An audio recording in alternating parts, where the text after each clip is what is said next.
ये दोनों लोग जो अभी आपको गंभीर दिख रहे हैं, भले लोग हैं, कल शाम को चाय पर मिले थे, बहुत हंसी मजाक भी इनके बीच हुआ था और गलबैयाँ डालते हुए एक तस्वीर भी हुई थी। ये इस बात का प्रमाण है कि इंटरनेट पर जो हल्ला मचा हुआ है उसके मुकाबले ये दोनों लोग बहुत ही अच्छे शांत ढंग से बहस के लिए राजी हो गए हैं। ट्विटर की बातें ट्विटर तक सीमित, एलन मस्क आजकल उसको एक्स कहते हैं। और अब इस बहस की शुरुआत, मैं इन विद्वानों का, हालांकि इनको परिचय की जरूरत नहीं है, पर हो सकता है, हमें पत्रकारिता में सिखाया जाता है कि नेवर अज्यूम, विज्ञान भी यही कहता है। मुफ्ती शमाइल नदवी साहब इस्लामिक विद्वान, शिक्षाविद हैं, कोलकाता के वाहियान फाउंडेशन के संस्थापक हैं, लखनऊ की प्रतिष्ठित दारुल उलूम नदवतुल उलमा से ग्रेजुएशन किया है, सोशल मीडिया और सार्वजनिक मंचों पर अध्यापन और बौद्धिक कामों में सक्रिय हैं और इस समय इंटरनेशनल इस्लामिक यूनिवर्सिटी मलेशिया से पीएचडी कर रहे हैं। अच्छी बात यह है कि पढ़ाई के साथ साथ ट्रैवल ब्लॉग भी बनाते हैं। पेट्रोनस टावर के सामने का ब्लॉग हमने देखा।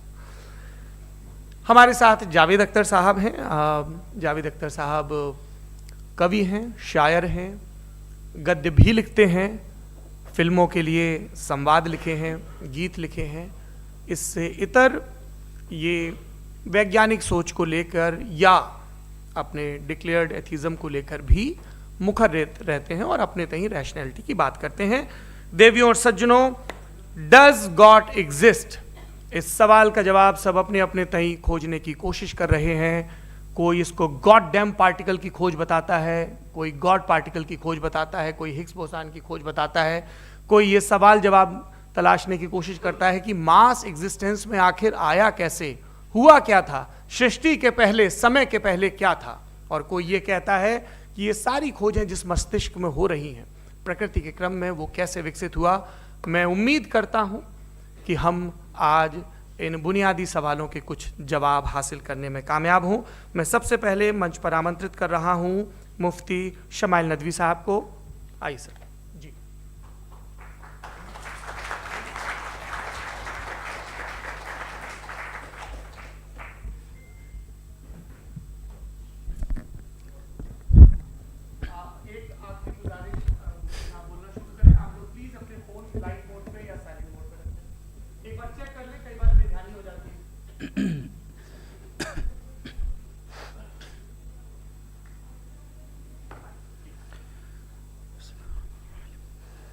तमाम तारीफ़ें उस क्रिएटर के लिए जिसने इस यूनिवर्स को एक मकसद के तहत पैदा किया है।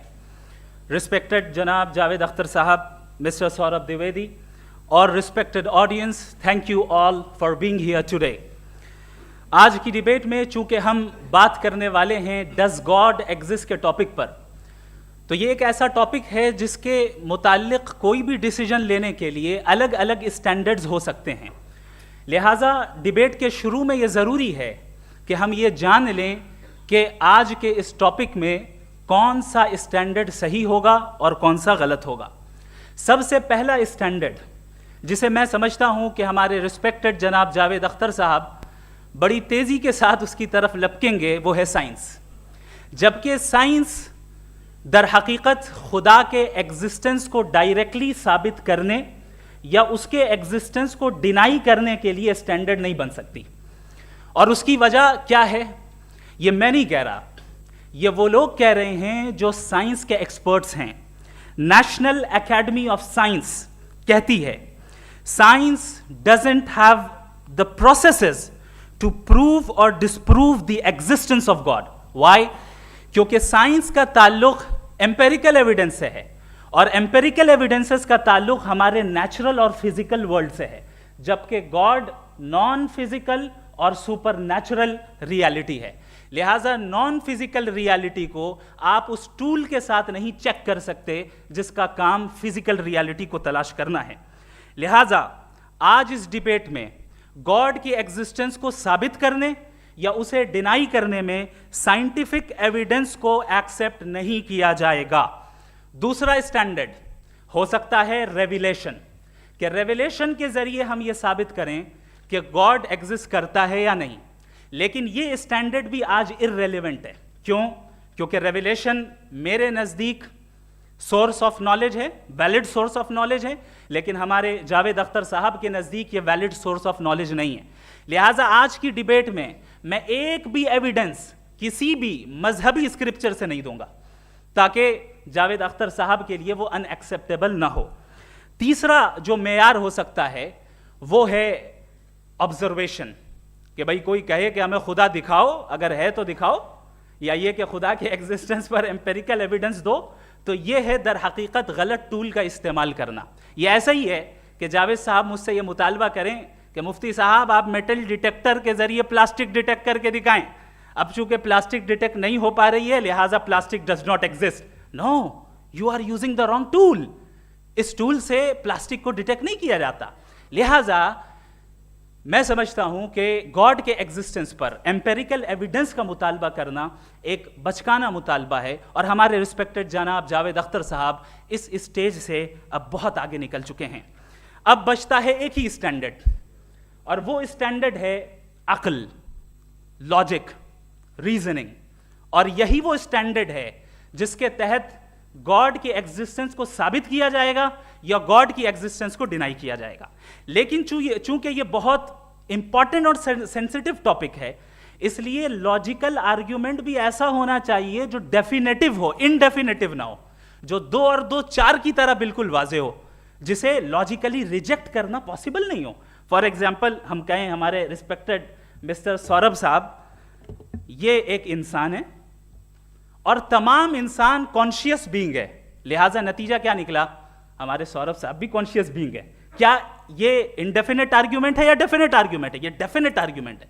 ये 2 और 2 की तरह वाजे है, इसमें किसी तरह जो है लॉजिकली इसको रिजेक्ट नहीं किया जा सकता। तो अगर आज हमारे जावेद अख्तर साहब ऐसी कोई अकली दलील और लॉजिकल एविडेंस दें खुदा के ना होने पर जो डेफिनेट भी हो, तो मैं ये ऐलान करता हूं कि यकीनन मैं उस एविडेंस को कबूल करूंगा और उस पर गौर करूंगा।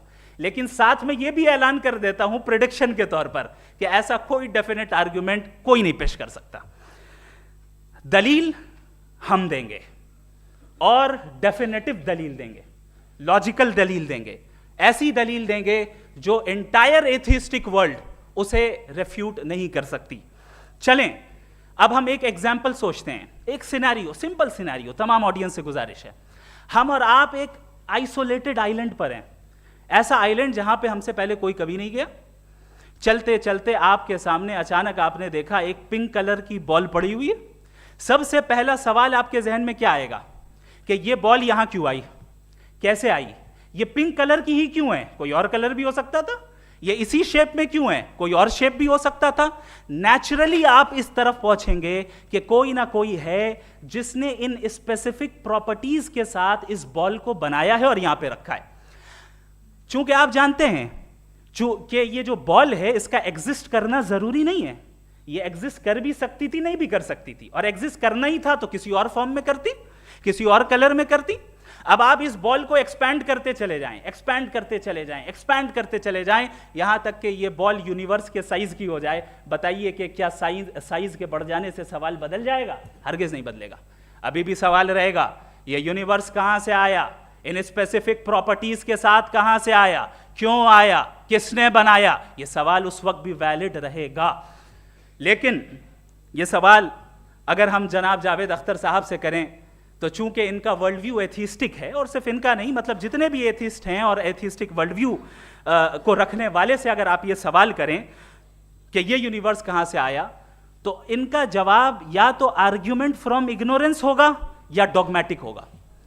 या तो ये कहेंगे कि मुझे नहीं पता कि ये कहां से आया, लिहाजा गॉड डज नॉट एग्जिस्ट, ये आर्ग्यूमेंट फ्रॉम इग्नोरेंस है। या ये कहेंगे कि ये यूनिवर्स खुद ब खुद बन गया, इसका मतलब ये है कि उस बॉल को भी खुद ब खुद बन जाना चाहिए, लेकिन बॉल के ताल्लुक से ये एक्सप्लेनेशन एक्सेप्ट नहीं की जाएगी कि खुद ब खुद बन गई, लेकिन यूनिवर्स के ताल्लुक से कर दिया जाएगा। इसे हम दूसरे अल्फाज में डॉगमा भी कह सकते हैं। दूसरी चीज, हमारे जावेद अख्तर साहब जरूर गॉड ऑफ गैप्स की मिसाल भी जरूर देंगे, और मिसाल देंगे कि पहले ज़माने में बिजलियां कड़कती थी तो लोगों ने किसी एक खुदा की तरफ, और बारिश होती थी तो दूसरे खुदा की तरफ मंसूब कर दिया, उनके पास दलील नहीं थी। यह हमारा वर्ल्ड व्यू है ही नहीं, यह हमारा वर्ल्ड व्यू है ही नहीं, क्योंकि नेचुरल फिनोमेना के प्रोसेस की इंटरप्रिटेशन को जान लेने से यह कहां से साबित हो गया कि गॉड एग्जिस्ट नहीं करता है? इस पर मैं इंशाल्लाह अभी आगे बात करूंगा। आप हजरात ये भी देखेंगे और मैं ये एक्सपेक्ट करता हूं कि हमारे रिस्पेक्टेड जनाब जावेद अख्तर साहब जरूर इमोशनल आर्ग्यूमेंट्स भी देंगे, जो कि एक लॉजिकल फेलेसी है जब बात आती है ट्रुथ को डिसाइड करने में। क्यों? मिसाल के तौर पर वो कहेंगे कि अगर गॉड है तो ईविल क्यों एग्जिस्ट करता है, जबकि मैं कहता हूं ईविल का एग्जिस्ट करना गॉड के एग्जिस्ट करने की दलील है, उसके खिलाफ नहीं है। चूंकि अगर गॉड है तो हम सब उसके सामने अकाउंटेबल हैं, और अगर हम अकाउंटेबल हैं तो अकाउंटेबिलिटी के लिए ईविल का मौजूद होना जरूरी है, उसके बगैर हम अकाउंटेबल नहीं हो सकते। और अगर हम अकाउंटेबल नहीं हैं तो हम जनाब जावेद अख्तर साहब से पूछेंगे कि आप बताएं कि फिर सफरिंग इस दुनिया में क्यों है? अगर खुदा नहीं है तो सफरिंग क्यों है? और उन लोगों के जज्बे का क्या जिनके अंदर सफरिंग के बाद इंतकाम लेने का जज्बा पाया जाता है और वो इस दुनिया से ऐसे ही चले गए, क्या उनकी सारी तकलीफें बेकार चली जाएंगी? अब आ जाएं उसी एग्जाम्पल की तरफ कि बॉल, मुझसे अगर कोई पूछे इस बॉल को किसने बनाया और या इस एक्सपेंडेड बॉल को किसने बनाया, मैं कहूंगा कि चूंकि ये यूनिवर्स और इस यूनिवर्स की तमाम चीजें कॉन्टिंजेंट हैं। कॉन्टिंजेंट होने का मतलब ये होता है कि जो अपने एग्जिस्टेंस पे किसी के ऊपर डिपेंड करती हो, तो जाहिर है ये यूनिवर्स कॉन्टिंजेंट है। और अगर कोई चीज कॉन्टिंजेंट नहीं है तो मैं रिक्वेस्ट करूंगा कि मुझे दिखा दें कि कौन सी चीज यूनिवर्स में कॉन्टिंजेंट नहीं है, हम भी जरा गौर कर लें और हम भी देख लें। और जब कॉन्टिंजेंट चीजें मौजूद हैं तो फिलोसोफर्स की इस्तिलाह के मुताबिक, हम उस टर्मिनोलॉजी के मुताबिक हम उस जगह तक पहुंचते हैं और उस हस्ती तक पहुंचते हैं जिसे नेसेसरी बीइंग कहा जाता है, कि ये वो नेसेसरी बीइंग है जिसका मौजूद ना होना नामुमकिन हो। चूंकि अगर ये मौजूद ना हो तो सारी चीजें एग्जिस्टेंस में आएंगी ही नहीं, और ये सारी कॉन्टिंजेंट चीजें उसी के ऊपर डिपेंड करती हैं। अब अगर आप ये सवाल करते हैं कि फिर उस हस्ती को किसने बनाया, फिर उसका कॉज क्या है, फिर उसका कॉज क्या है, फिर उसका कॉज क्या है, और एंडलेसली चले जाएं, इसे हम कहते हैं इन्फिनिट रिग्रेस ऑफ कॉजेज, जो कि लॉजिकल फेलेसी है।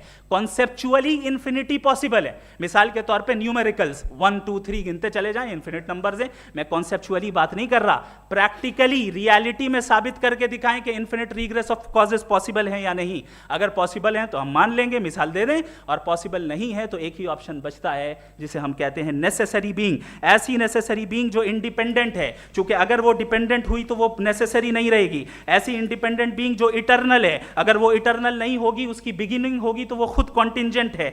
ऐसी बीइंग जो पावरफुल है, क्योंकि कॉन्टिंजेंट को एक्चुअलाइज करने के लिए पावर चाहिए। ऐसी बीइंग जो इंटेलिजेंट है और नॉलेजेबल है, क्योंकि ये यूनिवर्स स्पेसिफिक फॉर्म और स्पेसिफिक लॉज ऑफ नेचर के तहत प्रिसाइजली चल रहा है।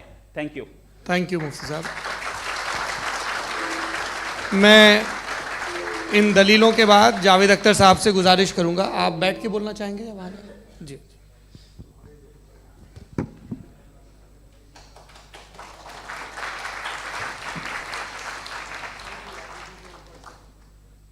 पहले तो मैं मुफ्ती साहब को एक अच्छी खबर देना चाहूँगा कि मेरी नॉलेज साइंस के बारे में बड़ी मामूली है, तो आप फिक्र ना करें उसकी, लेकिन कुछ कॉमन सेंस है मुझ में। देखिए, ये खुदा का तस्वुर कोई नया तस्वुर नहीं है, ये सदियों से रहा है। ये कुछ रिलीजन 3000 साल पुराने होंगे, 4000 साल पुराने होंगे, लेकिन इंसान कोई 10,000 12,000 साल से एग्जिस्ट करता है होमोसेपियन की शक्ल में, और हमेशा कुछ ना कुछ मज़हब रहे। ये मज़हब जाहिलों के नहीं थे, ये मज़हब एक ऐसी ग्रीक सोसाइटी के थे जहाँ बड़े बड़े फिलोसफर्स पैदा हुए। ये मज़हब इजिप्शियंस के थे जिन्होंने पिरामिड्स बनाए थे। ये रोमन्स के थे कि जिनका आर्किटेक्चर और सेनेट यानी पहली बुनियाद डेमोक्रेसी की, लिमिटेड थी मगर डेमोक्रेसी थी, ये उन लोगों ने किए थे। तो इनका जो जुपिटर था, रा था, ज़्यूस था, उन्हें उस पर इतना ही एतमाद था जितना आज किसी मजहबी आदमी को अपने खुदा पे होगा। क्रिश्चियनिटी आने से पहले यूरोप में एक मज़हब था जर्मेनिक रिलीजन, उसका एक खुदा था, उसकी एक बीवी थी, उसके 2 बेटे थे, एक बेटी थी। फिर जर्मनी में जब यूरोप में क्रिश्चियनिटी आई तो वो खुदा, उसकी बीवी और पूरे ख़ानदान चला गया। तो हमने, अगर हम हिस्ट्री देखें तो खुदा जो हैं वो ज़्यादातर फ़ानी है, वो हमेशा रहे नहीं, और वो जो लोग इन्हें मानते थे उनको आप कहें वो तो जाहिल थे, उन्हें तो कुछ पता ही नहीं था। ऐसा नहीं है, वो अपने वक्त में बड़े काबिल लोग थे और अपने वक्त में उन्होंने बड़े बड़े काम किए हैं, फिलोसफर्स थे, साइंटिस्ट थे, लेकिन उनका मज़हब कहाँ गया, उनके खुदा कहाँ गए? आज जो खुदा हैं दुनिया में लोग उन्हें मानते हैं। आपको क्या मालूम कि कितने बरसों के बाद क्या होने वाला है? हम यूरोप में देखते हैं तो चर्च खाली हैं। तो वक्त के साथ चीज़ें बदलती हैं। जहाँ तक इसका ताल्लुक़ है मज़हबों का, हर मज़हब आपसे एक चीज़ मांगता है, फेथ। ये फेथ क्या चीज़ होती है? What is the difference between faith and belief? ये तो बहुत ही अहमकाना बात होगी कि कोई आदमी कहे साहब अगर खुदा है तो मुझे दिखाइए। ये तो जाहिलाना बात हुई। मैंने तो नॉर्थ पोल नहीं देखा है, मगर मैं मानता हूँ कि नॉर्थ पोल है। मैं क्यों मानता हूँ? इसलिए कि अगर ये दुनिया राउंड है तो उसका कोई टॉप होगा। कुछ लोग हैं जो वहाँ गए भी हैं, कॉमन सेंस कहता है कि ऐसा होगा, सबूत है, गवाह है, रीज़न है। तो ये मेरा फेथ नहीं है। तो फेथ में और बिलीफ में डिफरेंस क्या है? जो मज़हब मांगता है आपसे, हर मज़हब फेथ मांगता है। फेथ का मतलब ये है कि ना कोई गवाह हो, ना कोई सबूत हो, ना कोई रैशनल हो, ना कोई लॉजिक हो, ना कोई प्रूफ हो, मगर तुम एक बात को मानो। ये है फेथ। वरना बिलीफ होता। अगर इसमें कुछ भी सबूत होते, गवाह होते, तो फिर इसे आप बिलीफ कहते। जैसे मेरा बिलीफ है कि नॉर्थ पोल है, मेरा फेथ थोड़ी है। फेथ इन तमाम शर्तों को रद्द करता है। तो फिर स्टुपिडिटी क्या है? अगर मैं एक बात ऐसी मानूं जिसकी ना कोई लॉजिक है, ना कोई रैशनल है, ना कोई प्रूफ है, ना कोई गवाह है, ना कोई सबूत है, और मैं उसे मानूं, तो ये स्टुपिडिटी हुई। इसे ही भाई कल को मैं यकीन कर लूं कि एलॉन मस्क जो है मेरा भाई है, तो मुझे इंतहाई खुशी होगी, सुकून भी बहुत मिलेगा मुझे। लेकिन और कहे भाई क्यों मानते हो, क्या सबूत है? भाई वो तो अमेरिकन है और तुम तो इंडियन हो, वो तो नस्ल अलग है, तुम्हें कभी मिले भी नहीं। साहब देखिए मेरा फेथ है, इस पर बात न किया। फेथ का मतलब ही यह है कि आप प्रूव नहीं कर सकते। अगर आप प्रूव कर सकते हो तो फेथ की ज़रूरत ही नहीं, फिर तो आप बात करेंगे, आप कितनी बहस कर लीजिए। अल्टीमेटली दुनिया का हर मज़हब फेथ पे टिका है, और फेथ का मतलब है एक ऐसा यकीन जिसका कोई सबूत, कोई गवाह, कोई रैशनल नहीं। अब आप ये कहें, क्या आप ये क्यों कह रहे हैं कि साहब ये कायनात किसने बनाई? कमाल ये है कि आपने बताया कि एक आइलैंड पे गए और एक बॉल देखी। आपने ये नहीं कहा कि आइलैंड किसने बनाया, आपको सिर्फ बॉल पे हैरत हुई। हमने आइलैंड पे हमने हैरत नहीं की, होते हैं आइलैंड। इसी तरह ये आइलैंड है, सितारे, ये गैलेक्सीज, ये सब आइलैंड हैं, खला में। हम उन्हें टेकन फॉर ग्रांटेड लेते हैं, हम पूछते नहीं किसने बनाए। आपने जजीरे के बारे में भी नहीं पूछा है। मेरी पैदाइश कैसे हुई? क्या मैं प्लान्ड पैदा हुआ था? I was plan to be born, या एक लकी स्पर्म था जो किसी एग से चिपक गया? मेरी पैदाइश रैंडम। और इंसाफ जिसे आप कहते हैं, इंसाफ का तो नेचर से कोई वास्ता ही नहीं। जो आप कहते हैं कि एक दिन इंसाफ मिलेगा, insaf is a human concept, nature में कोई इंसाफ नहीं। अगर शेर हिरन को खा जाता है तो उसे कोई सजा नहीं मिलती। अगर एक आंधी आती है और हरे भरे पेड़ों को उखाड़ के फेंक देती है तो आंधियों की जेल नहीं होती है।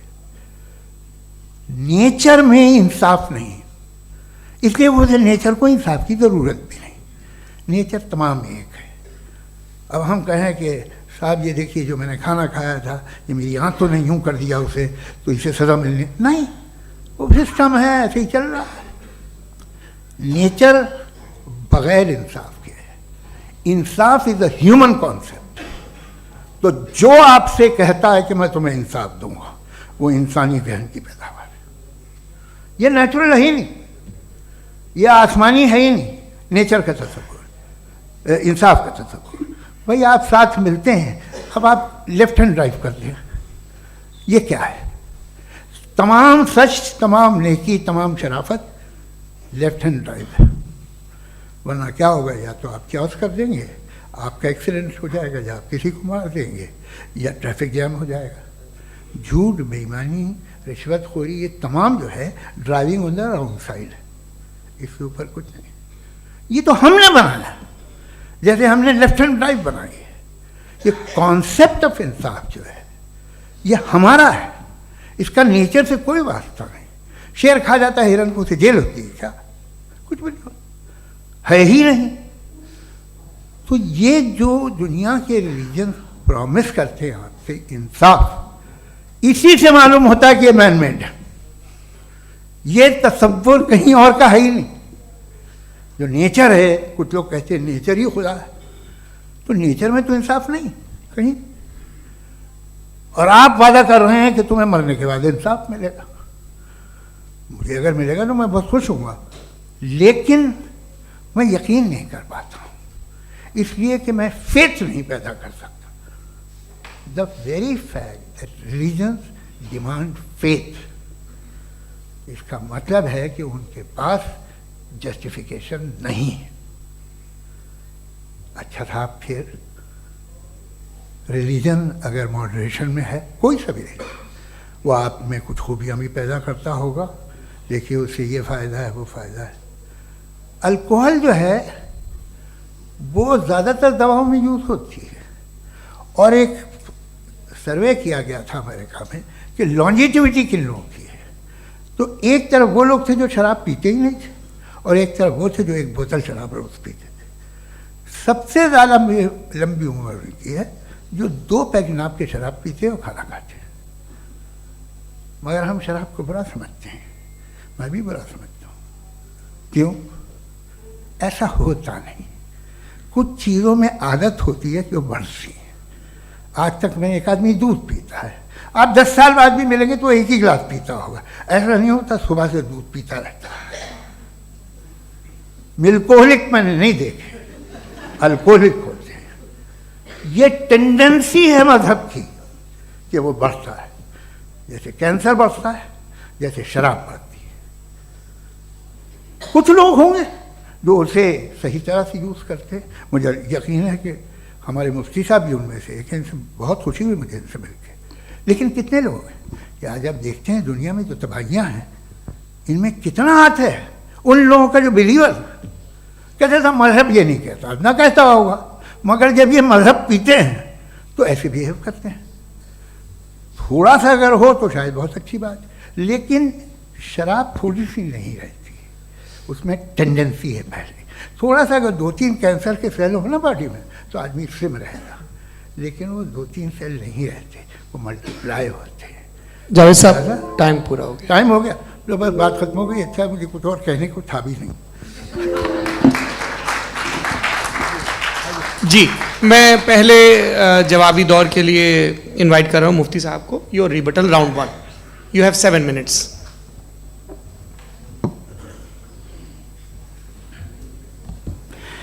Thank you very much Javed साहब, आपकी बात को सुनकर बड़े महजूज हुए हम लोग। महजूज, do you understand? We enjoyed. Okay, अब थोड़ा सा लॉजिकली उसको हम लोग देखते हैं। दरअसल हम लोगों ने कल गुजारिश की थी मुफ्ती साहब से भी, जावेद साहब से भी, कि हिंदुस्तानी ज़बान आम फहम सबको समझ में आ जाए, और जहाँ कहीं आप मुश्किल शब्द इस्तेमाल करें वहाँ बताते भी चलें। Thank you. तो सबसे पहले हमारे रिस्पेक्टेड जावेद साहब ने हवाला दिया कि खुदा फ़ानी है। कितने मजहब आगे चले गए, किसी ने जुपिटर को खुदा माना, किसी ने किसी को माना। मैं कहता हूँ जिसने कॉन्टिंजेंट चीज़ को खुदा माना, गलत माना, वो खुदा ही नहीं, वो खुदा ही नहीं है। हम तो नेसेसरी बीइंग को साबित करने बैठे हैं, वो नेसेसरी कॉज जो इटरनल है, जो अबदी भी है और अजली भी है। हम किसी और को साबित करने नहीं बैठे। दूसरी चीज उन्होंने कहा कि फेथ एंड बिलीफ, ये एक ऐसी डेफिनेशन है फेथ की जो इन्होंने पहली मर्तबा पेश की है, या माफ कीजिएगा इन्होंने पहली मर्तबा पेश नहीं की है, रिचर्ड डॉकिंस ने पहली मर्तबा पेश की है। मुझे मालूम है ये सोर्स कहां से है। एपिस्टेमोलॉजिकली फेथ और बिलीफ का फर्क आप इस तरह नहीं कर सकते सर। फेथ सही भी होता है, गलत भी होता है, बिलीफ सही भी होता है, गलत भी होता है। जो लॉजिक, रीजन और एविडेंस से बैक्ड होगा वो फेथ सही होगा। और आप जिस फेथ की बात कर रहे हैं कि इलॉजिकल है और उसके पीछे नहीं है, तो we are on the same page. हम नहीं मानते उस फेथ को, जो फेथ ऐसा हो जिसके पीछे कोई लॉजिक ना हो, एविडेंस ना हो, हम नहीं मानते। हम तो उस फेथ के कायल हैं जिसके पीछे लॉजिक हो और एविडेंस हो। तो बिलीफ सही भी होता है, गलत भी होता है, फेथ भी सही होता है और गलत भी होता है। तो आज फेथ और बिलीफ के डिफरेंस पे बात नहीं हो रही है। आज आप चाहे फेथ एक्सेप्ट कर लें या बिलीफ एक्सेप्ट कर लें, आज ये बात होगी कि ट्रूथ क्या है, चाहे ट्रू बिलीफ सही है या ट्रू फेथ सही है, और फॉल्स फेथ क्या है और फॉल्स बिलीफ क्या है, बात इस पे हो रही। दूसरी चीज इन्होंने पूछा, स्टुपिडिटी फिर क्या है? अगर फेथ, रिलीजन स्टुपिडिटी नहीं है तो और क्या है? चूंकि फेथ का मुतालबा करते हैं तो स्टुपिडिटी क्या है? मैं कहता हूं स्टुपिडिटी एथिज्म है। उसकी वजह यह है कि आप एक सड़क पे जा रहे हो और आप किसी गार्डन में जाएं और देखें वहां लिखा है फूलों के साथ, I love Javed Akhtar, and I really do, I love you sir. So जब आप वहां पर पहुंचे तो वहां पहुंचकर अब ये बताएं, क्या आप ये कहेंगे वाह व्हाट अ नेचुरल सिलेक्शन? ये क्या नेचुरल सिलेक्शन है? नहीं, ये प्रिसाइजली डिजाइंड है, इसके पीछे डिजाइनर है। लिहाजा अगर कोई एक ऐसी कॉमन सेंस की बात को कबूल नहीं कर रहा है कि यूनिवर्स जो इतने प्रिसाइजली काम कर रहा है, हम कह दें कि खुद ब खुद बन गई, मैं समझता हूं इससे बड़ी स्टुपिडिटी और कुछ नहीं है। ये इरैशनल चीज है। फिर हमारे सर ने कहा कि आपने बॉल पे फोकस किया, आइलैंड पे फोकस नहीं किया। अरे आइलैंड को किसने बनाया यही समझाने के लिए तो बॉल की मिसाल दे रहा हूं। और बॉल भी कॉन्टिंजेंट है, आइलैंड भी कॉन्टिंजेंट है, दोनों नेसेसरी बीइंग का मुतालबा करते हैं। आगे इन्होंने कहा कि नेचर में कोई इंसाफ नहीं है, हम डिसाइड करते हैं कि मोरालिटी क्या होती है, इंसाफ क्या होता है, हम डिसाइड करते हैं। जैसे ड्राइविंग सीट में ट्रैफिक वाला, ये तो किसी खुदा ने नहीं कहा, ये है, इसे कहते हैं फॉल्स इक्विवेलेंस। ये एक लॉजिकल फेलेसी है। आपने जो है मिसाल दी ड्राइविंग की और ट्रैफिक की, ये सब्जेक्टिव मोरालिटी है। आप सब्जेक्टिव मोरालिटी को मिसाल बनाकर ऑब्जेक्टिव मोरालिटी के ऊपर नहीं थोप सकते। इंसाफ की ऑब्जेक्टिव मोरालिटी। अगर आप ये कहते हैं कि नेचर में इंसाफ नहीं है तो इंसाफ का न होना ये नेचुरल हुआ, तो फिर नेचर को नेचर रहने दे, क्यों हम इतना स्ट्राइव कर रहे हैं दुनिया में इंसाफ लाने के लिए? ये तो इलॉजिकल बात है, इरैशनल बात है। इसलिए बहुत सी चीजें ऐसी हैं जो ऑब्जेक्टिवली जो है इविल या गुड हैं, और बहुत सी चीजें ऐसी हैं जो सब्जेक्टिवली हैं। सब्जेक्टिवली जो मोरल होता है या इमोरल होता है उसको हम सोशल कंसेंसस से या पर्सनल प्रेफरेंस से डिसाइड करते हैं। लेकिन जो ऑब्जेक्टिव मोरालिटी है जिसमें इंसाफ आया, जो इन्होंने बार बार रिपीट किया, ये ऑब्जेक्टिव है, सब्जेक्टिव नहीं है। अगर आप कहते हैं ये सब्जेक्टिव है तो मेरा सवाल आपसे ये है, क्या सोशल कंसेंसस के जरिए अगर जुल्म को सही करार दे दिया जाएगा तो आप जुल्म को जस्टिफाई करेंगे? दूसरी चीज इन्होंने ये कहा कि 2 पैक शराब पी लें तो वो उतने पे नहीं रहता, बढ़ जाता है। यही मामला मजहब के साथ है। 2 पैक आप पी लें बढ़ेगा, तो ये एक ऐसी मिसाल है, इसको कहीं भी फिट कर लें कि आप एथिज्म पे जब फिट करें, जब आप 2 पैक एथिज्म का लेंगे ना तो वो बढ़ बढ़ के नॉर्थ कोरिया बनेगा। Thank you.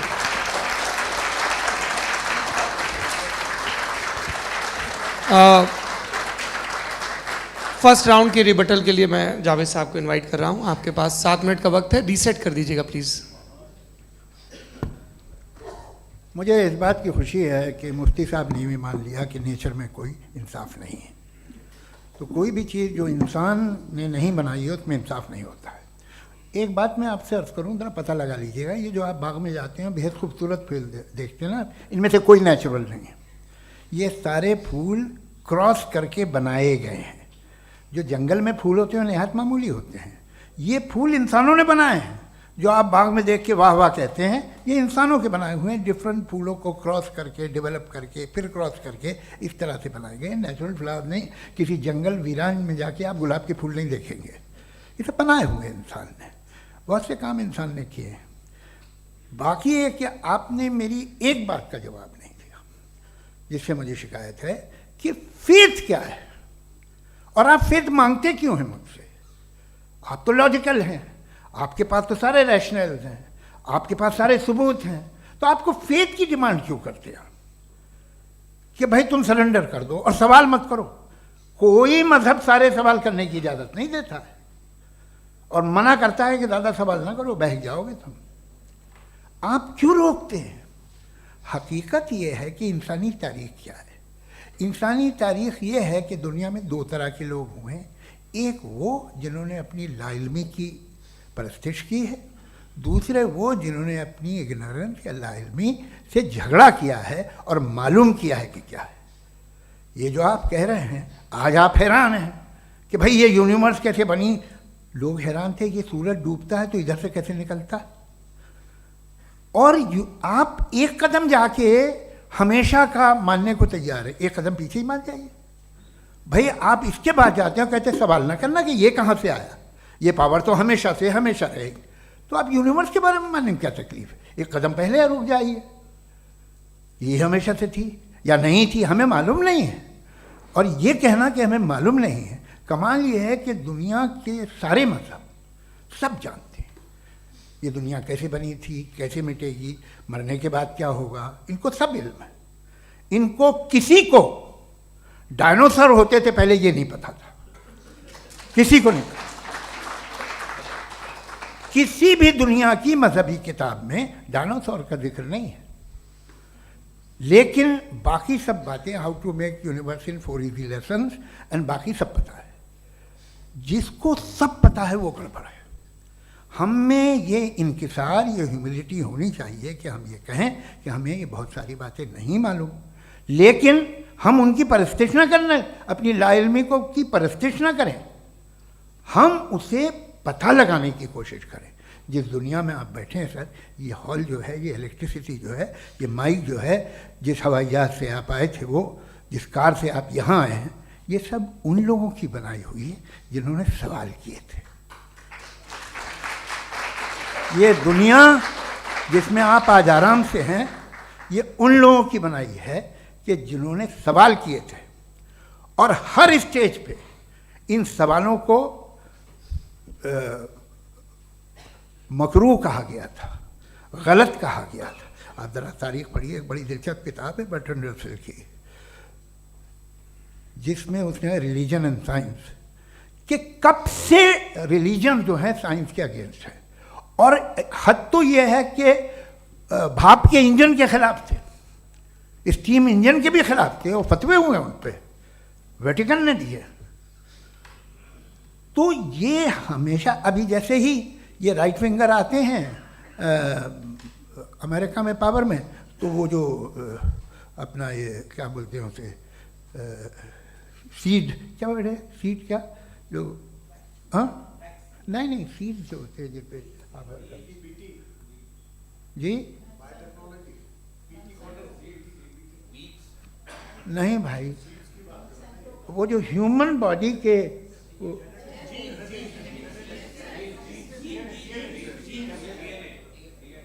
उस पर रिसर्च बंद हो जाती है, रिपब्लिकन नहीं करने देते। अरे भाई इतना डर क्या है तुम्हें। एक ज़माने में बहुत नाराज़ थे ये सारे मजहबी लोग कि ये इंसान तो इंसान बनाने की कोशिश कर रहा है। आपको क्या तकलीफ भाई, बना ले तो बना ले रहे दो, ये खौफ क्या है। और ये सब आज जो आप कह कर रहे हैं नामुमकिन है, ये कैसे हुआ। मुझे एक किस्सा याद आता है, जब मैं 6ठी क्लास में था तो मैं मैथमेटिक्स में बहुत वीक था, तो एक टीचर रख दिया गया, उसने 1 2 3 4 5 6 7 तो सिखा दिया मुझे। वो दिन मैं भूल नहीं सकता हूँ मुफ्ती साहब, जिस दिन उसने ये बताया कि 1/2 क्या होता है और 3/4 क्या होता है। मुझे ऐसा लगा कि मेरा सर बीच से फट जाएगा। ये आदमी कह रहा है कि जो दीवार के अंदर जाओ वॉक करते हुए। आज हंसता हूँ मैं इस बात पे। तो आज जो बातें आपके जहन से बिल्कुल परे हैं और आप हैरान होते उन्हें देख के, एक वक्त आएगा कि मामूली लगेंगे। और हुआ है, आपकी इंसानी तारीख ही है। इतनी जल्दी सारे फैसले आप मत कर लीजिए, थोड़ा ये ह्यूमिलिटी रखिए कि भाई ये हमें नहीं मालूम। ये कहने में क्या आ रहा है, ये यूनिवर्स कहाँ तक फैली, ये कब से है और कब तक रहेगी, हमें नहीं मालूम। आपने फैसला कर लिया कब बनी। ये आपके हिसाब से कोई 14 बिलियन ईयर बनी जो समझा जाता है। उससे पहले हजारों करोड़ों अरबों साल तक खुदा बैठा क्या कर रहा था। खामोश बैठा था, ऐसे ही जमाइयाँ ले रहा था। फिर उसे आइडिया है, यार एक काम करते, वक्त अच्छा गुजर जाएगा, यूनिवर्स बनाते। सोचिए, वो तो हमेशा से है ना, मगर यूनिवर्स हमेशा से नहीं है। ये तो बनाई गई है। और उससे पहले क्या था, इनका क्या काम था? कैसी बात है, ये बड़ा आसान है। जो बात हमें आज धीरे धीरे पता चली है, बरसों 2000 और 2500 साल पहले आपको किसी ने बता दिया कि क्या था, आप मान गए, और तब से वही मान रहे हैं जो 2500 साल पहले कहा गया था। सब कुछ बदल गया है, सॉल्व हो रही हैं चीज़ें। अभी साइंस बिल्कुल दावा नहीं करती, या कोई फिलोसफर ये दावा नहीं करता कि हमें सब मालूम, बल्कि वो कहता है कि हमें जितना मालूम होता है उससे ये मालूम होता है कि हमें कितना कम मालूम। तो हम अपनी जहालत से लड़ें, उसकी परस्तिश न करें। जी, time. Thank you so much. मैं तर्कों की श्रृंखला में राउंड 2 के लिए मुफ्ती साहब को आमंत्रित कर रहा हूँ। आपके पास एक बार फिर से 7 मिनट का वक्त है। शुक्रिया। जनाब जावेद अख्तर साहब कई मर्तबा दोहरा रहे हैं कि फेथ का मतलब बताइए, फेथ का मतलब बताइए। मैंने बता दिया, फेथ सही भी होता है, गलत भी होता है। और आज हम फेथ पे बात नहीं कर रहे, हम ट्रुथ और डज गॉड एग्जिस्ट पे बात कर रहे हैं। क्या डज गॉड एग्जिस्ट, ये ट्रुथ यानी गॉड है या नहीं है, इसमें से दोनों ट्रुथ क्या है। अब आप उसे फेथ कह लें, बिलीफ कह लें, नॉट माई बिजनेस। उसके बाद आपने कहा कि भाई सवाल करने से मजहब रोकता है। मैं कहता हूं जो रोकता है वो रोकता होगा, मैं नहीं रोकता, बल्कि सवाल करें, सवाल करना चाहिए। सवाल कर करके तो हम आगे बढ़ते हैं, तरक्की करते हैं, और इसीलिए मैं आज यहाँ पे आया हूँ। लेकिन सवाल सिर्फ खुदा से नहीं होगा, आपसे भी होगा। सवाल एथिज्म से भी होगा, सवाल सिर्फ मजहब से नहीं होगा, सबसे होगा। और आज मैं सवाल करूंगा और उम्मीद है कि आप जवाब देंगे। अभी तक आपने वैसे कॉन्टिंजेंसी आर्गुमेंट का कोई जवाब नहीं दिया है। चलें, आपने कहा यूनिवर्स के बारे में इटर्नल क्यों नहीं बोल देते। ये चूंकि लॉजिकली पॉसिबल ही नहीं है कि यूनिवर्स इटर्नल हो। यूनिवर्स एक कॉन्टिंजेंट चीज है जो टाइम एंड स्पेस के पाबंद है, टाइम एंड स्पेस से बाउंड है। जो टाइम एंड स्पेस से बाउंड होगा वो कॉन्टिंजेंट होगा, जो कॉन्टिंजेंट होगा वो उसकी बिगिनिंग हुई होगी, जिसकी बिगिनिंग हुई होगी वो इटर्नल नहीं हो सकता। ये तो कॉमन सी बात है। आपने कहा कि किसी मजहबी किताब में डायनासोर का जिक्र नहीं है। अफसोस कि आज तक किसी मैथमेटिक्स के किताब में मुझे डायनासोर का जिक्र नहीं मिला। तो इसका मतलब मैथमेटिक्स की किताब बेकार है? नहीं, उसका वो टॉपिक नहीं है। रेवलेशन का और मजहबी किताबों का टॉपिक ये नहीं है कि आपको आके बताए साइकिल कैसे बनाते हैं, या आकर ये बताएं कि जो है डायनासोर कब था। वो तो मोरालिटी सिखाने आया है, गॉड के बारे में बताने आया, नॉन फिजिकल रियलिटी की हकीकत को सिखाने के लिए आया। रिलीजियन साइंस को रोकता है? नहीं रोकता। अगर रोकता है तो गलत करता है। रिलीजियन साइंटिज्म को रोकता है, जिसमें हमारे जावेद साहब मुब्तला हैं। साइंस और साइंटिज्म में फर्क है। साइंटिज्म यह है कि आप समझें कि साइंस और साइंटिफिक मेथोडोलॉजी ये नॉलेज को हासिल करने का वाहिद सोर्स ऑफ नॉलेज है। यह है साइंटिज्म। हम इसे रिजेक्ट करते हैं। हम साइंस को तो तरक्की करते हैं। भाई आप हमारी पूरी तारीख कर लें, पढ़ लें तो आपको पता चल जाएगा। बहरहाल ये अलग टॉपिक है। उसके बाद इन्होंने एक लफ्ज़ कहा, वेटिकन ने फतवा दिया। वेटिकन का फतवे से कोई ताल्लुक नहीं है, दोनों कॉन्ट्राडिक्टरी अल्फाज हैं। उसके बाद उन्होंने कहा कि भाई हमें नहीं मालूम। अगर नहीं मालूम तो क्लियरली कह देना कि नहीं मालूम है, इसमें क्या हरज है। तो वही तो मैं कह रहा हूं ना कि आप कह दें कि नहीं मालूम, लेकिन क्लेम क्यों कर रहे हैं कि गॉड एग्जिस्ट नहीं कर रहा है। आप कह दें नहीं मालूम है, हो सकता है हो सकता ना हो, लेकिन आप क्लेम कर रहे हैं। The moment you say god does not exist, this is a claim, and now the burden of proof is upon you too, जैसे हमारे ऊपर है। और क्यों है मैं बताता हूं, क्यों है ये भी मैं बताता हूं। फिलोसॉफिकली जो क्लेम होता है ना, सिर्फ ये नहीं होता कि इंसान कहे पॉजिटिव क्लेम करे और नेगेटिव क्लेम करे तो बर्डन ऑफ प्रूफ नहीं है। आप मिसाल के तौर पे मैं कहूं कि फुला उस कमरे में कोई नहीं है, मैंने एक नॉलेज का क्लेम किया है। उस कमरे में कोई नहीं है, मैंने एक नॉलेज का क्लेम किया। या तो मैं कहूं मुझे नहीं पता, हो भी सकता है नहीं भी हो सकता है, this is not a claim. लेकिन जब मैं कह रहा हूं कि वहां कोई नहीं है, या मैं कह रहा हूं वहां कोई है, दोनों क्लेम है और दोनों के ऊपर बर्डन ऑफ प्रूफ है। हमारे ऊपर भी बर्डन ऑफ प्रूफ है। मैंने कंटिंजेंसी आर्ग्यूमेंट दिया, इसे तोड़कर दिखाइए। आखिरी चीज, इन्होंने कहा कि खुदा दुनिया बनाने से पहले 150 साल पहले या करोड़ों साल पहले क्या कर रहा था। अरे हजरत, चलें बहरहाल मैं जवाब दे देता हूं। आप हमारे रिस्पेक्टेड पर्सनालिटी हैं, अगर आप नहीं होते तो मैं इसे एंटरटेन ही नहीं करता। टाइम ये 100 साल पहले या 100 साल बाद, पहले बाद में अभी, ये वो अल्फाज हैं जिनका ताल्लुक टाइम से है। टाइम शुरू ही हुआ है यूनिवर्स की बिगिनिंग के बाद, तो उसके पहले खुदा क्या कर रहा था? सवाल इलॉजिकल है, ये फेलेसी है। यानी आप ये कह रहे हैं कि यूनिवर्स के बनने से पहले खुदा क्या कर रहा था? टाइम के बनने से पहले, पहले का ताल्लुक टाइम से, टाइम उस वक्त था ही नहीं, तो ये सवाल ही इनवैलिड है खुदा के ताल्लुक से। दूसरी चीज, आर्ग्यूमेंट ऑफ कंटिंजेंसी जो मैंने आपके सामने पेश की है, आपने बार बार ये प्रूफ किया और ये कह रहे हैं कि गॉड ऑफ गैप्स। देखिए, पहले नहीं मालूम था, साइंस ने कर दिया। सिंपल की मिसाल से मैं समझा देता हूं। जिस गैप्स की आप बात कर रहे हैं ना, साइंस उन गैप्स को जिन चीज के जरिए भी प्रूव करेगा वो कॉन्टिंजेंट ही होगा, अब चाहे वो फोर्स हो, मैटर हो या एनर्जी हो। लिहाजा सवाल हमारा उस वक्त भी वैलिड होगा जब तक कि आप नेसेसरी बीइंग पे ना आ जाएं, और इन्फिनिट रिगरेस पॉसिबल नहीं है of causes in practical world, तो जाहिर है कहीं रुकना पड़ेगा, जहां रुकेंगे वही खुदा है। दूसरी चीज, आपने ये कहा, क्या कह रहा था मैं, किस पॉइंट को?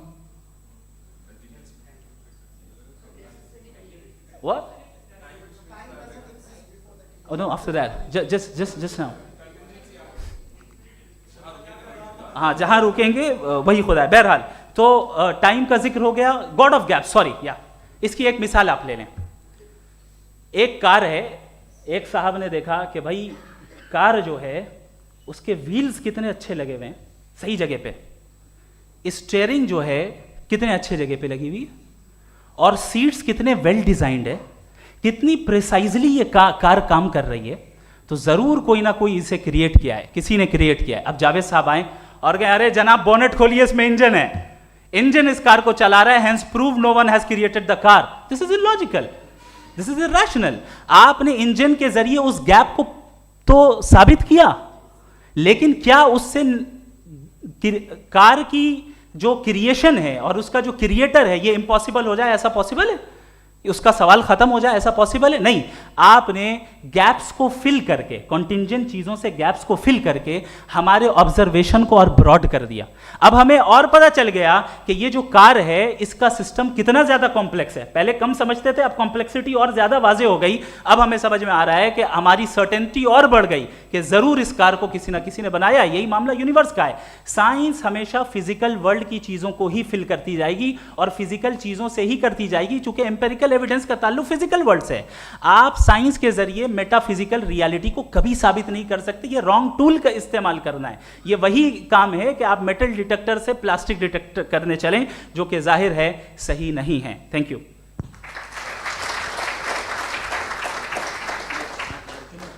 जी, ये आर्ग्यूमेंट का राउंड 2 है। हाँ। 7 मिनट है। पहले तो मैं आपसे अर्ज करूं कि आपने कहा कि जब कायनात ही नहीं थी तो वक्त भी नहीं था, कुछ भी नहीं था। कैसे नहीं था? खुदा था। एक एग्जिस्टेंस तो था ना खुदा का। तो जब खुदा था तो वक्त भी होगा। ऐसा नहीं है कि कुछ भी नहीं था, खुदा था। अच्छा, बाकी एक आपने कहा साहब आप साबित कीजिए, आपके पास भी लॉजिक है या मेरे पास भी लॉजिक है। आप मेरा जिम्मेदारी नहीं है साबित करना कि खुदा है। बर्टन रसल ने बड़ी अच्छी बात कही। बर्टन रसल ने बड़ी अच्छी बात कही। मैं आपसे अगर ये दावा करूं कि एक चाय की केतली मरीख के चारों तरफ घूम रही है, मार्स के चारों तरफ, तो ये आपका काम नहीं है कि आप साबित करें कि कोई चाय की केतली नहीं है। ये मेरा काम है, मैंने दावा किया है। ये दावा तो मजहबी लोग करते हैं कि खुदा है। मैं क्यों साबित करूं कि नहीं है? जब तक आप मुझे कन्विंस नहीं कर देंगे मैं नहीं मानूंगा। आपकी जिम्मेदारी है, मेरी जिम्मेदारी नहीं है। दोयम ये कि ये जो आप कह रहे हैं, जो गैप्स हैं, ये गैप जब जब किसी मजहब को चैलेंज करते हैं, जब ऐसा कोई बात आती है तो हंगामा हो जाता है कि जब वो चैलेंज करें किसी फेथ को। ये तमाम साइंस जो है इसे मुख्तलिफ जगहों पे मुख्तलिफ वक्तों में मजहब ने रोकने की कोशिश की है। ये किताब है religion and science, Burton Russell की, पढ़िएगा, अच्छी लगेगी आपको। तारीख ही है साइंस, मजहब की साइंस से उसका यही रिश्ता है। अच्छा, अब ये हम सोचें कि बहरहाल ये वजूद जो है मजहब और ये बिलीव इन गॉड इंसान को बेहतर बना देता है। तो एक काम कीजिए, हिंदुस्तान वर्ल्ड का नक्शा लीजिए और मार्क कीजिए कि रिलीजन कहाँ कहाँ ज़्यादा है, कहाँ कहाँ, चाहे वो लैटिन अमेरिका हो या मिडल ईस्ट हो या फार ईस्ट हो या हिंदुस्तान के वो इलाके जहाँ मजहबियत ज़्यादा है। रख दीजिए नक्शा अलग। अब दूसरा नक्शा कि कहाँ कहाँ नाइंसाफ़ी, रिप्रेशन, औरतों के हुकूक की पामाली, जुल्म, डिक्टेटरशिप कहाँ है, नक्शा एक ही होगा।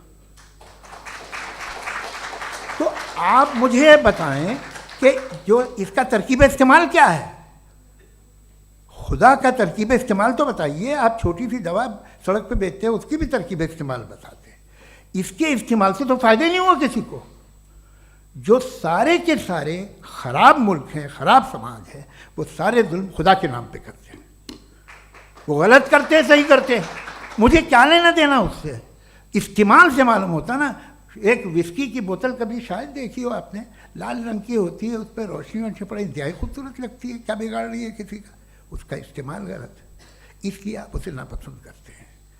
इसका इस्तेमाल गलत है, इस तसव्वुर का इस्तेमाल ही गलत है और हमेशा से गलत हुआ है। आप देख लीजिए, इंसानी तारीख देख लीजिए, आज देख लीजिए, हिंदुस्तान देखिए, दुनिया देख लीजिए क्या हो रहा है। इसे कैसे इस्तेमाल कर रहे हैं। फेथ वाले लोग क्या फेयर हैं, जस्ट हैं, जो अपने खुदाओं पे यकीन रखते हैं, वो किस तरह के लोग हैं। वो लोगों को इंसाफ देते हैं, वो बेहतर इंसान बने। तो इस दवा का फ़ायदा क्या है। चलो बहुत फ़ायदा हो रहा तो मैं इस्तेमाल कर लूँगा, मैं मुझे तो इस दवा का कोई फ़ायदा दिखता ही नहीं।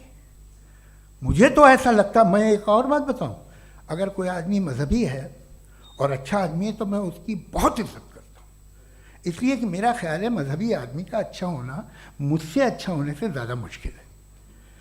भाई हर चीज़ की एक लिमिट है। आप इतना भाग सकते हैं, इतना नहीं भाग सकते, इतना वज़न उठा सकते, इतना नहीं उठा सकते, इतना दूर देख सकते हैं, इतना दूर नहीं देख सकते। उसी तरह कॉमन सेंस कहता है कि आप में नेकी का भी एक कोटा होगा। अब आप अगर सुबह जाते हैं अपनी इबादत गाह और इबादत करते हैं, तो बाहर निकलते हैं तो आप तो यही महसूस करते हैं कि आपने एक बहुत अच्छा काम किया, आपकी नेकी का एक बहुत बड़ा कोटा खर्च हो गया जिससे किसी का कोई फ़ायदा नहीं हो। मैं तो नहीं जाता हूँ तो मुझे तो किसी को खाना खिलाना पड़ेगा, किसी बेवा की मदद करनी पड़ेगी। मैं अपना कोटा कैसे कंज्यूम करूँ। आप अपना कोटा, सारे मजहबी लोग इंतहाई यूजलेस कामों में यूज़ करते हैं। उसके बाद भी अगर आप में बच्ची है थोड़ी सी शराफत, तो भाई वाह क्या बात है।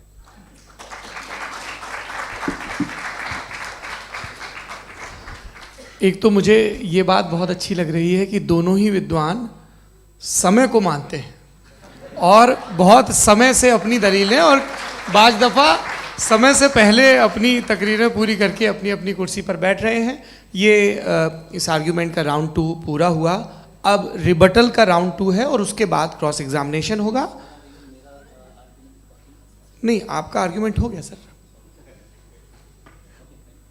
हमारे यहाँ स्कूल के सिलेबस में पंच परमेश्वर कहानी पढ़ाई जाती है, प्रेमचंद जी की लिखी हुई। आप निश्चिंत रहिए, आपके कोई राउंड में मिस नहीं होने दूंगा। रिबटल का राउंड 2, मुफ्ती शमाइल नदवी साहब।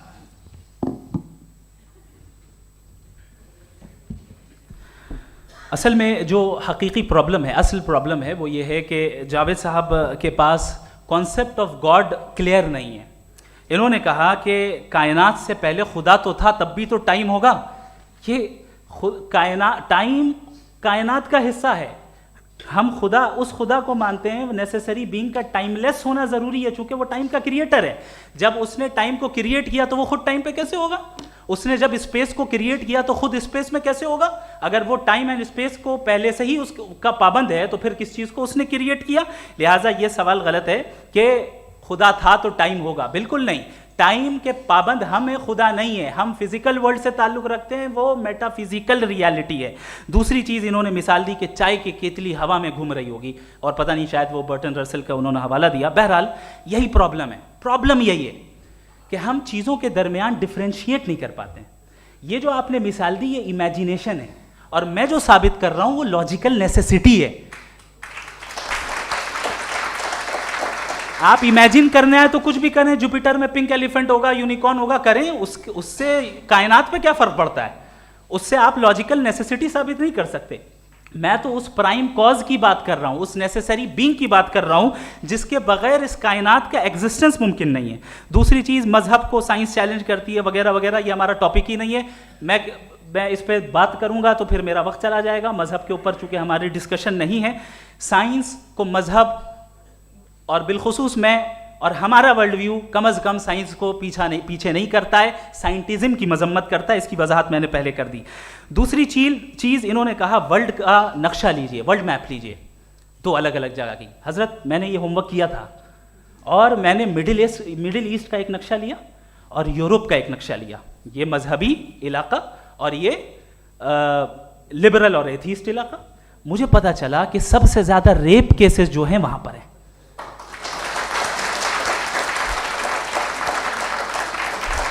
मुझे ये पता चला यूएन की रिपोर्ट के मुताबिक, मैं ये अपने घर से नहीं लेके आ रहा, कि जो वर्किंग वुमेन है यूरोपियन कंट्रीज में, उसमें 81% वुमेन सेक्सुअल हैरेसमेंट का वर्क में शुमार हो रही है। ये मिडिल ईस्ट में नहीं हो रहा है, वो मजहबी लोग हैं इसलिए नहीं हो रहा है। दूसरी चीज आपने ये कहा कि मजहबी आदमी का अच्छा होना हमारे अच्छे होने से बहुत मुश्किल है, बहुत मुश्किल है। तो इसका मतलब यह है कि गॉड के अलावा आपके पास अच्छे और बुरे का कोई स्टैंडर्ड है। मैं चाहूंगा कि कन्वर्सेशनल स्टाइल वाली डिस्कशन और सेगमेंट पे इसी पे बात कर लेते हैं। Thank you very much.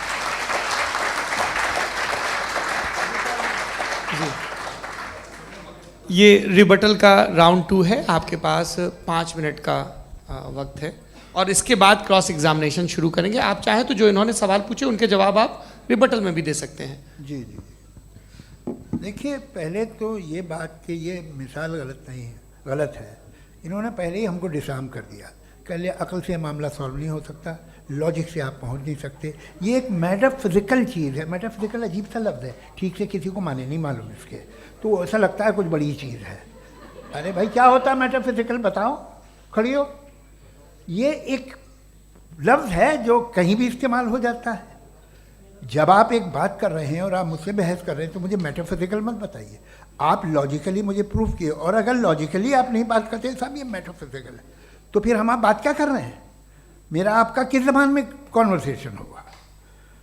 और ये कहना कि वक्त पहले नहीं था, तो फिर क्यों कहते हैं ये हमेशा से और हमेशा रहेगा? हमेशा वक्त है, तो आप कैसे कहते हैं वो हमेशा से है और हमेशा रहेगा? हमेशा का मतलब है कोई वक्त, अगर वक्त ही नहीं है तो हमेशा कैसे? बाहर वो रहेगा। अब मैं ये देखता हूँ, आपने कहा ना कि वहाँ रेप ज़्यादा होते हैं, तो हम एक बात देखते हैं कि दुनिया जिस पे वो कादर मुतलक है, जिसकी मर्ज़ी के बगैर पत्ता भी नहीं हिलता, ओमनीपोटेंट है, ये दुनिया चल कैसे रही है? और इस दुनिया का हाल क्या है? 45,000 बच्चे जो 10 साल की उम्र से कम थे वो गाजा में मरे। भूख से काला हांडी में बच्चे मरते हैं और डिप्थेरिया से मरते हैं। डिप्थेरिया अजीब मर्ज है, गले में जाली बनना शुरू होती है, बच्चा नीला हो जाता है, गरीब का बच्चा, इसलिए कि उपास इलाज नहीं। ये कादर मुतलक है, जो चाहे कर दे। इससे आप दुआएं मांगते हैं हमारी ये काम कर दे वो कर दे, तो इसका मतलब डे टू डे लाइफ में वो इंटरफेयर करता है और ये देख रहा है वो। अगर वो वाकई भी है फॉर डिस्कशन सेक, तो मैं जब दुनिया देखता हूँ तो मेरे दिल में उसके लिए कोई इज्जत नहीं पैदा होती। ये क्या कर रहे हो तुम पूरे ऑल पावरफुल हो, ओमनीपोटेंट हो, ओमनी प्रेजेंट हो। तुम तो वहाँ गाजा में रहे होगे ना, तुम हर जगह हो। तुम देख रहे थे कि बच्चे की कैसे धज्जियाँ उड़ रही, तुम देख रहे थे और तुम चाहते हो मैं तुम्हारी परस्तिश करूँगा, तुम हो भी। अरे यार, इसके अच्छे तो हमारे चीफ प्राइम मिनिस्टर हैं, कुछ तो ख्याल करते हैं। कमाल है, आप किसकी इबादत कर रहे हैं? अगर वो है भी, ये दुनिया नाइंसाफी से, जुल्म से, जबर से, तशद्दुद से भरी हुई। और आप ये मत कहिएगा कि वो देख रहा है और वो बताएगा एक दिन। अगर वो देख रहा है और इंटरफेयर नहीं करता तो आप दुआ क्यों मांगते? आप कहते हैं मेरा ये काम करा दे, इसके मतलब है वो दखल दे सकता है, वो आपको नौकरी दिलवा सकता है, भले दूसरे आदमी को न मिले, मगर आपका काम कर देगा चूंकि आपने दुआ मांगी है। तो जब वो आपको नौकरी दिला सकता है, लड़की की शादी कर सकता है, बेटे को ग्रीन कार्ड दिलवा सकता है, तो कम से कम ये जो मर रहे हैं बच्चे, इनको रोक दे, कुछ तो करे। मुझे तो दुनिया में, इस दुनिया का कोई मालिक है, इसका ओमनीपोटेंट कोई रूलर है और ये दुनिया ऐसी चल रही है। मैं तो चाहूँगा कि भाई ना हो, अगर हो तो बड़ी शर्मिंदगी की बात है। शुक्रिया।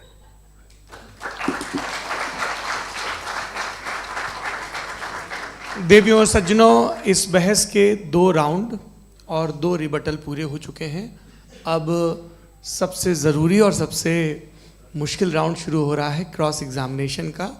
अब इन विद्वानों की सज्जनता की एक परख भी होगी और वक्त हमने 16 मिनट का तय किया है। पहला सवाल आप पूछना चाहेंगे?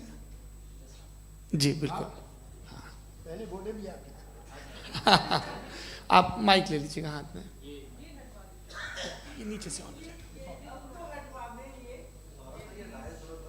जी मैं बोलता हूँ, ये डायस हटा सकते हैं क्या हम थोड़ा क्विकली? डायस पीछे कर दीजिए बस थोड़ा सा, है ताकि ये जो दाएं बाएं लोग बैठे हैं इसे हटा ही दीजिए। अब हम वहाँ तो जाने वाले नहीं। आराम से आराम से दोनों तरफ से हटा दीजिए।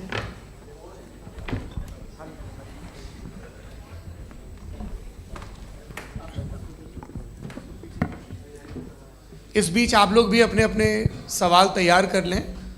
ये ध्यान रखेंगे कि मैं यहाँ से सवाल लूँगा, आप लोगों को अपना हाथ ऊपर करना है, अपना नाम बताना है और अधिकतम 3 वाक्यों में अपना सवाल पूरा करना है।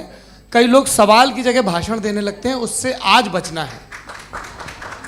जी मुफ्ती साहब, पहला सवाल आपका, 16 मिनट हैं, हम दोनों लोगों के सवाल लेंगे। जी जी बहुत शुक्रिया। आपकी जो अभी बात हुई बहुत अहम थी, मैं इसको चाहूँगा कि आगे डिस्कस करूँ, लेकिन चूँकि अभी ये वो सेगमेंट है क्रॉस एग्जामिनेशन, तो सबसे पहला सवाल आपसे ये है कि जो मैं इतनी देर से कॉन्टिंजेंसी आर्ग्यूमेंट आपको बता रहा था, ये अकल से ही बता रहा था हजरत, आप ये बताएं कि आप इन्फिनिट रिग्रेस ऑफ कॉजेस को पॉसिबल मानते हैं या नेसेसरी बीइंग के एग्जिस्टेंस को सही समझते हैं? चूंकि 2 ही ऑप्शन हो सकता है, आप ये बताएं।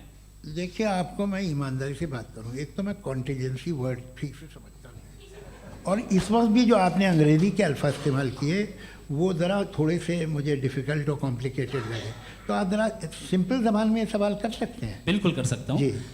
यूनिवर्स की हर चीज़ कॉन्टिंजेंट होने का मतलब ये है कि वो अपने एग्जिस्टेंस में किसी के ऊपर डिपेंडेड है। जो भी चीज़ डिपेंडेड होगी वो चीज़ इंडिपेंडेंट नहीं हो सकती, तो उसका कोई ना कोई कॉज होगा। तो अब आप क्या समझते हैं कि ये इन्फिनिट रिग्रेस है, यानी कॉज पर कॉज, कॉज पर कॉज, कॉज पर कॉज, और कभी कोई यानी ये एंडलेसली चलता रहा? क्योंकि अगर ऐसा होगा तो हम तो एग्जिस्टेंस में आते ही नहीं। लॉजिकली ये मुत्तफक अलैह चीज़ है, मुत्तफक अलैह, अग्रीड अपॉन। ओके,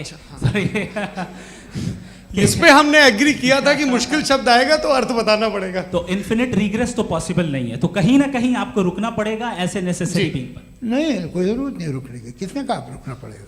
आप रुकते हैं खुदा पे, आप नहीं रुकते। आप कहते हैं वो हमेशा से, जब उस वक्त से है जब वक्त नहीं था। आप कहाँ रुकते हैं कि अब हुआ था वो? आप नहीं कहते। हम क्यों नहीं मान सकते कि यूनिवर्स जो है और बल्कि मल्टीवर्सेस जो है वो हमेशा से हैं, वो बनती हैं, बिगड़ती हैं। एक हमारे यहाँ एक चीज़ है ब्लैक होल, वो समेट लेता है वापस, फिर ब्लास्ट होता है, फिर फैल जाता है। और इसमें हमारी तो खैर कोई औकात ही नहीं है। इंसान की एक छोटे से ज़र्रे पे हम 50-60 साल की उम्र रखते हैं, जो करोड़ों अरबों साल की कायनात है उसमें, और पैदा भी नहायत ही बेहुदा वजह से हुए थे। तो इसमें ये सोचना कि इसकी वजूहात और ये क्यों है, ये डिपेंडेंट है, ये हम देख रहे हैं, क्या मालूम। आप सोचिए कि ये जो फैल रही है कायनात, ये कहाँ फैल रही है, ये कहाँ जा रही है, और ये फैल क्यों रही है? अरे बना ली थी तुमने, रुको भैया, काफ़ी है। ये फैल क्यों रही है? ये और कौन सी कायनात जिसे मैं दूरबीन से देखता हूँ तो 2 बिलियन लाइट ईयर पे है, उससे मेरा कोई वास्ता ही नहीं है।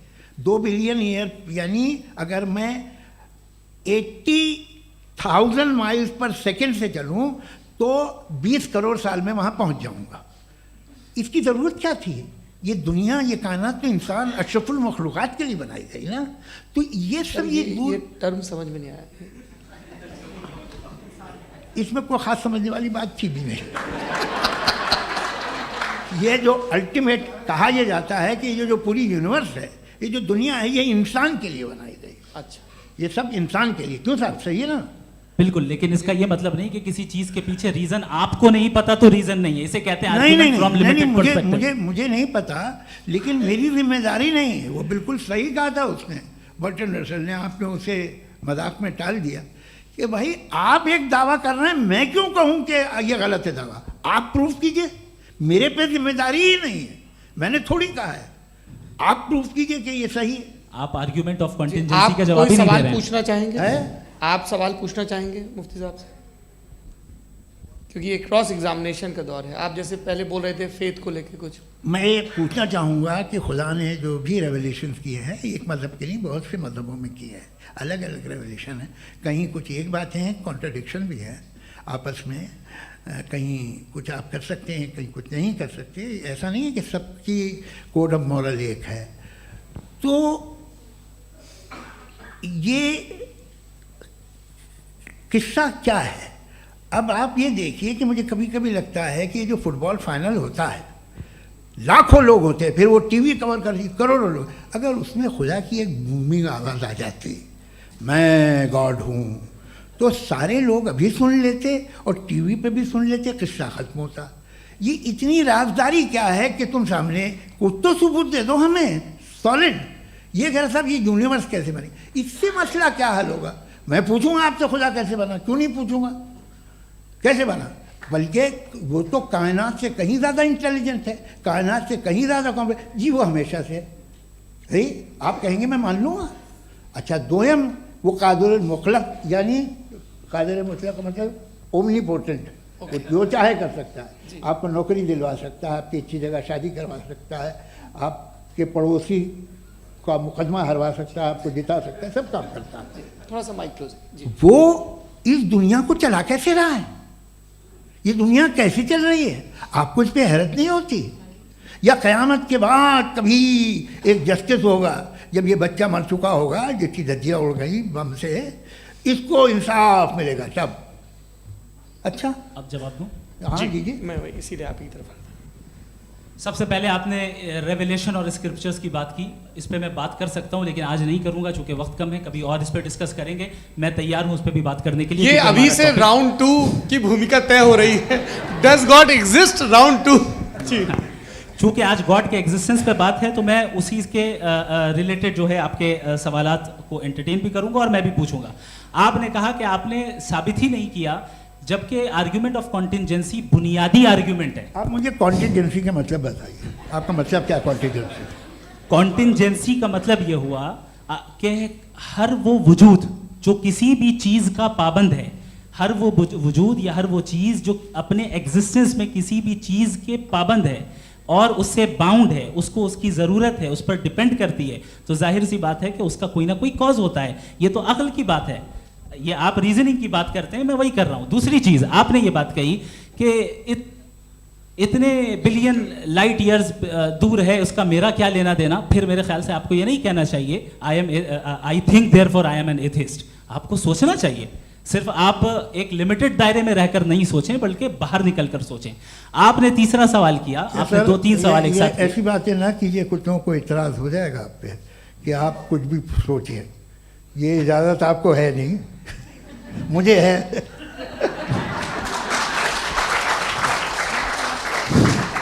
जी आपने प्रॉब्लम ऑफ इविल के ताल्लुक से सवाल किया और बार बार आप एक लफ्ज रिपीट कर रहे हैं कि ओमनीपोटेंट गॉड है, ऑल पावरफुल गॉड है। यही तो दरअसल समझना है कि गॉड का कॉन्सेप्ट क्या है। प्रॉब्लम ऑफ इविल जो है, प्रॉब्लम ऑफ इविल दर हकीकत 2 असम्पशंस पर कायम है। अगर आप इन 2 असम्पशंस को समझ जाएं तो ये प्रॉब्लम नहीं रहेगी, आर्ग्यूमेंट आपको समझ में आ जाएगी कि ये कोलैप्स कर जाता है। पॉइंट नंबर 1 यानी जो आपका सबसे पहला फॉल्स असम्पशन है कि गॉड मर्सीफुल है, ओमनीपोटेंट है, दुनिया में जुल्म हो रहा है। लेकिन आपको ये समझना चाहिए कि हमारे वर्ल्ड व्यू के मुताबिक गॉड सिर्फ ओमनीपोटेंट और सिर्फ मर्सीफुल नहीं है, बल्कि वो ऑल वाइज भी है और वो ऑल नोइंग भी है। उसके हर काम के पीछे हिकमत और विजडम है। ये कोई जरूरी नहीं है कि वो हिकमत और विजडम आपको समझ में आए या मुझे समझ में आए। अगर आप जो समझ रहे हैं उसके मुताबिक आप फैसला कर रहे हैं, ये लिमिटेड पर्सपेक्टिव से आर्ग्यूमेंट है। और इस चीज को हम अपनी दुनिया में, अपने लाइफ में, डेली लाइफ में इस प्रिंसिपल को एक्सेप्ट करते हैं। हम जब किसी डॉक्टर के पास जाते हैं, डॉक्टर के पास जाकर वो अगर उसने हमें कोई दवाई दी है तो हम ये तो नहीं कहते कि जब तक आपके पास जितना नॉलेज और जितना विजडम नहीं है, आपने क्यों ये दवाई दी है, तब तक हम इस चीज को एक्सेप्ट नहीं करेंगे। नहीं कहते, हम उसकी अथॉरिटी को तस्लीम करते हैं। क्यों? क्योंकि उसकी हम जानते हैं कि वो नॉलेजेबल है, वो विजडम वाला है, हमसे ज्यादा नॉलेज और हमसे ज्यादा विजडम है। बताएं सर। नहीं, डॉक्टर में और खुदा में बड़ा डिफरेंस है। डॉक्टर पढ़ा लिखा होता है एक, तो मैं उसकी बात सुनूंगा। दो ये नहीं कुछ जवाब तो ये भी नहीं है सर अभी प्लीज, आ जाइए, अगर चलिए। सब ऑडियंस से बोलने लगेंगे तो हाँ। फिर मतलब नहीं सिविलाइज बहस का। मतलब आप ये कहें कि चूंकि आप डॉक्टर पे बिलीव करते हैं इसलिए खुदा पे बिलीव कीजिए, क्या ये मिसाल आपको समझाने के लिए। आर्ग्यूमेंट है, इस पे आपको एतराज नहीं है। तो सिंपल बात ये है कि मैं अगर ये यकीन कर लूँ कि एक ओमनीपोटेंट उसकी मसलहत है, ये जो बच्चे मर रहे हैं ये मसलहत है उसकी, मुझे नहीं चाहिए इसकी मसलहत। उसकी मसलहत नहीं, यही तो समझना है। मतलब एक्सपीरियंस। अच्छा, इस आपने अभी मेरी बात पूरी सुनी नहीं। मैंने कहा आपका पूरा आर्ग्यूमेंट दो फॉल्स असम्पशंस पर है। एक फॉल्स असम्पशन मैंने बता दिया, दूसरा फॉल्स असम्पशन ये है कि इस दुनिया में इविल के होने का कोई गुड रीजन नहीं है, जबकि हमारे पास बाज रीजंस मौजूद हैं, हमारे पास बाज वजूहात मौजूद हैं। अगर इस दुनिया में इविल ना हो तो आप गुड को डिफाइन कैसे करेंगे? अगर जुल्म ना हो आप इंसाफ को समझेंगे कैसे? अगर तारीकी ना हो तो आप लाइट को समझेंगे कैसे? बहुत अच्छे। अभी और सुन लें, अभी और बाकी है। ये तो बात बहुत पसंद आई साहब मुझे, कि जब तक रेप ना हो तब तक औरतों की इज्जत का ख्याल आपने मेरा जवाब पूरा सुना ही नहीं। जब तक के बच्चों का कत्ल ना किया जाए तब तक आपको बच्चों की मासूमियत की इज्जत। आपने पूरा जवाब सुना ही नहीं। क्या बात है, क्या आपने नुक्ता निकाला हुआ? आपने पूरा जवाब सुना ही नहीं। आप सुन लें, मेरी बात सुन लें। ये मैंने आपको एक चीज बताई। दूसरी चीज, इस दुनिया में हम आए हैं टेस्ट के लिए, हमारा टेस्ट हो रहा है और हर इंसान का अलग अलग अंदाज में टेस्ट होता है। और इस दुनिया में अगर इविल मौजूद है तो वो इविल जरिया है हमारे अंदर ह्यूमन नोबल क्वालिटीज को डेवलप करने का और अलग अलग फील्ड में प्रोग्रेस करने का। और अगर हमारे अंदर और इस दुनिया में इविल नहीं होता तो बताइए टेस्ट का मतलब क्या होता? अगर मैं अपने स्टूडेंट को एमसीक्यूज दूं और उसमें सिर्फ राइट आंसर लिख कर दे दूं और कहूं तुम्हारा टेस्ट हो गया, ये मीनिंगलेस है।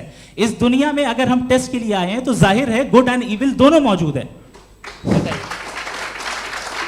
तो अगर गुड एंड इविल दोनों मौजूद है तो ये इविल भी खुदा का बनाया हुआ है। जी हाँ, खुदा का बनाया हुआ है, लेकिन अच्छा चलो अच्छी बात। जी बिल्कुल, तो बिल्कुल मतलब खुदा ने बनाया। अभी तो ये है कि जो मेजॉरिटी है दुनिया में वो इविल है, तो ये खुदा एक्चुअली इविल के साइड पे लग रहा है मुझे। बिल्कुल भी नहीं, मैं बताता हूं। मेजॉरिटी में तो वो है।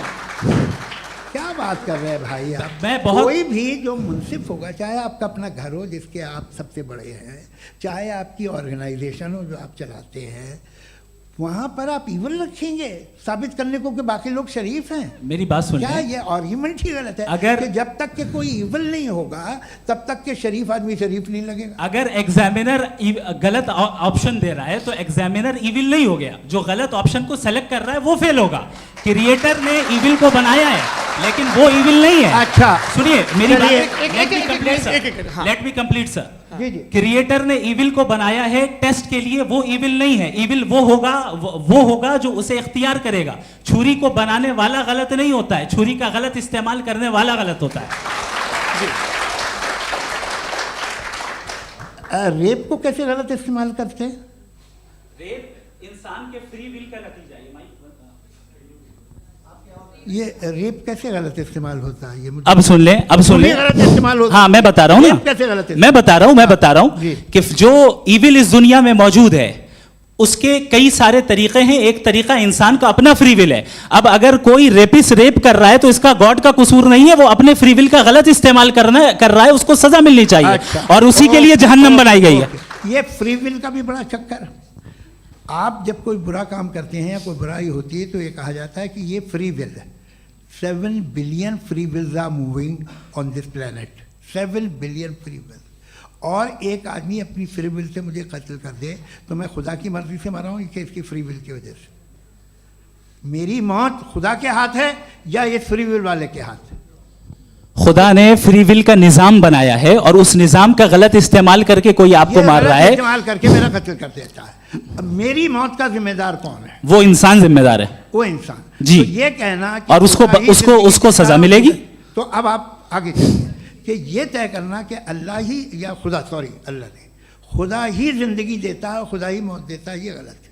बिल्कुल गलत नहीं है। हाँ, नहीं, निजाम उसी ने बनाया फ्री विल का, निजाम मौत और हयात का उसी ने बनाया। You are contradicting yourself. अभी आपने कहा कि एक आदमी ने फ्री विल से आपको मार दिया, इसमें उसे फ्री विल दी गई थी, उसने गलत इस्तेमाल किया। 7 billion free wills are moving on this planet, और आप चाह रहे हैं कि मैं सिर्फ खुदा का ध्यान करूं। ये 7 बिलियन फ्री विल्स को मुझे लुक आफ्टर करना पड़ेगा कि नहीं? ये तो तबाहियां कर रही हैं, और तबाहियां ज़्यादा हो रही हैं। बिल्कुल। तो अगर आप बताएं अगर खुदा नहीं है फॉर एग्जाम्पल, तो आप इविल को कैसे डिसाइड करेंगे? यानी how can you define evil objectively without God?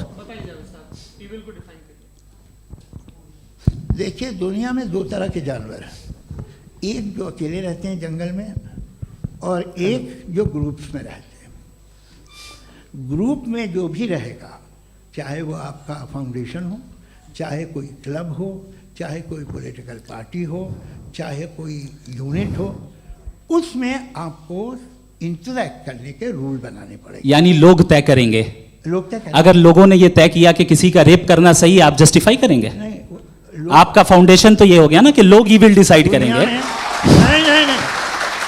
अरे दुनिया में ऐसे ग्रुप्स हैं जो रेप को जायज़ मानते हैं सर्टेन हालात में। मैं डिटेल में नहीं जानूंगा, आप भी जानते हैं। ये जो आईसिस वाले थे, इन्होंने क्या किया था, तो उन्होंने क्या किया उसका खुदा से कोई ताल्लुक नहीं है सर। मैंने सिंपल सवाल किया कि इविल को आप डिफाइन करते कैसे हैं? आइए वापस आइए जी। आप साथ में तभी रह सकते हैं जब कुछ आप ऐसे उसूल डेवलप करें जिसमें हर एक का बेसिक तहफ़्फ़ुज़, हर एक का बेसिक राइट हो, और हर एक को कोई आराम मिले। यही तरीक़ा है किसी भी ऑर्गेनाइजेशन जिसमें एक से ज़्यादा लोग हैं और वो ऐसे चलती है ज़िंदगी। उसमें अगर आप गड़बड़ करेंगे तो तबाही होगी, नुकसान होगा, बर्बादियाँ आएंगी। और अगर उसमें आप घर ले लीजिए ना, एक हस्बैंड है, एक वाइफ है, बच्चे हैं, वालदा भी हैं, 2 बहनें भी हैं, एक भाई भी है। अब इसमें कोई निज़ाम आपको चाहिए साथ में रहने का, और एक दूसरे पे भरोसा रहे, एक दूसरे के बहीख्वाह हों, एक दूसरे की मदद करें, ऐसी जिंदगी। सर आपकी बात आ गई। आप ये कह रहे हैं कि लोग डिसाइड करेंगे क्या सही है क्या गलत है, यही है? मेजॉरिटी डिसाइड करेगी क्या सही है क्या गलत है? अरे भाई बिल्कुल। मेजॉरिटी अगर ये कहे कि नाजी जर्मनी के साथ जिस तरह मेजॉरिटी थी कि जेनोसाइड करना सही है, आप जस्टिफाई करेंगे?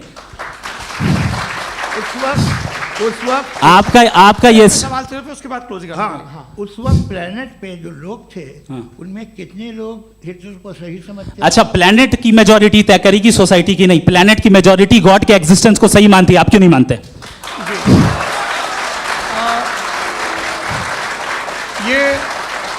हेलो ये क्रॉस क्वेश्चन का राउंड यहाँ पर समाप्त होता है। और ये बड़ा अच्छा है कि इस तरह से फ्रेगमेंट कर दिया गया है ताकि जो मरकरी ऊपर जा रहा है नीचे जवाब दे दूं जी। प्लेनेट की ज़्यादातर मेजॉरिटी कुछ दूसरे मजहबों के खुदा को मानती है। आप उन्हें क्यों नहीं? आप तो मेजॉरिटी की बात कर रहे हैं। ये क्लोजिंग आप ये कह रहे हैं इविल और गुड को डिसाइड मेजॉरिटी करेगी। मेजॉरिटी जो कर दे वो सही हो जाएगा। क्लोजिंग इसको जैसा आप ही लोगों ने तय किया है उसी फॉर्मेट को फॉलो कर लेते हैं। हाँ भाई, मैंने तो भले लोगों पे एतबार किया और तब मॉडरेशन तय किया। जी, आपके पास 5 मिनट का वक्त है, क्लोजिंग आर्ग्यूमेंट है, उसके बाद हम ऑडियंस से क्वेश्चन आंसर लेंगे जावेद साहब की क्लोजिंग आर्ग्यूमेंट के बाद। ओके, बहुत शुक्रिया जी। हमारा जो टॉपिक है डज गॉड एग्जिस्ट, मैं इस पे इतने एकेडमिक तैयारी करके आया था। मुझे था कि मैंने सोचा था कि कई सारे मैं आर्ग्यूमेंट्स दूंगा, लेकिन वक्त की भी किल्लत और जावेद साहब बार बार इधर उधर चले जा रहे थे तो उसको भी थोड़ा एंटरटेन करना पड़ गया। डज गॉड एग्जिस्ट पे मैं एक ही आर्ग्यूमेंट दे पाया। आर्ग्यूमेंट्स बहुत हैं और डेफिनेटिव आर्ग्यूमेंट्स हैं, और मेरे आर्ग्यूमेंट को किसी एक राउंड में भी इन्होंने एंटरटेन नहीं किया और रेफ्यूट नहीं किया। एक राउंड में भी नहीं, एक राउंड में भी नहीं। और ना ही अभी आपका क्लोजिंग आर्ग्यूमेंट आएगा, नहीं वो बता देना। Argument of contingency sir. अरे मैं आपसे कई बार कह चुका हूं कंटिजेंसी का मतलब अब मैं कैसे समझाऊं आपको? आपस में आप और कितने आसानी से समझाऊं मैं? मुझे तो नहीं समझ में आ रहा है। आप अपनी आर्ग्यूमेंट ऑफ कंटिजेंसी उर्दू में बोल सकते हैं।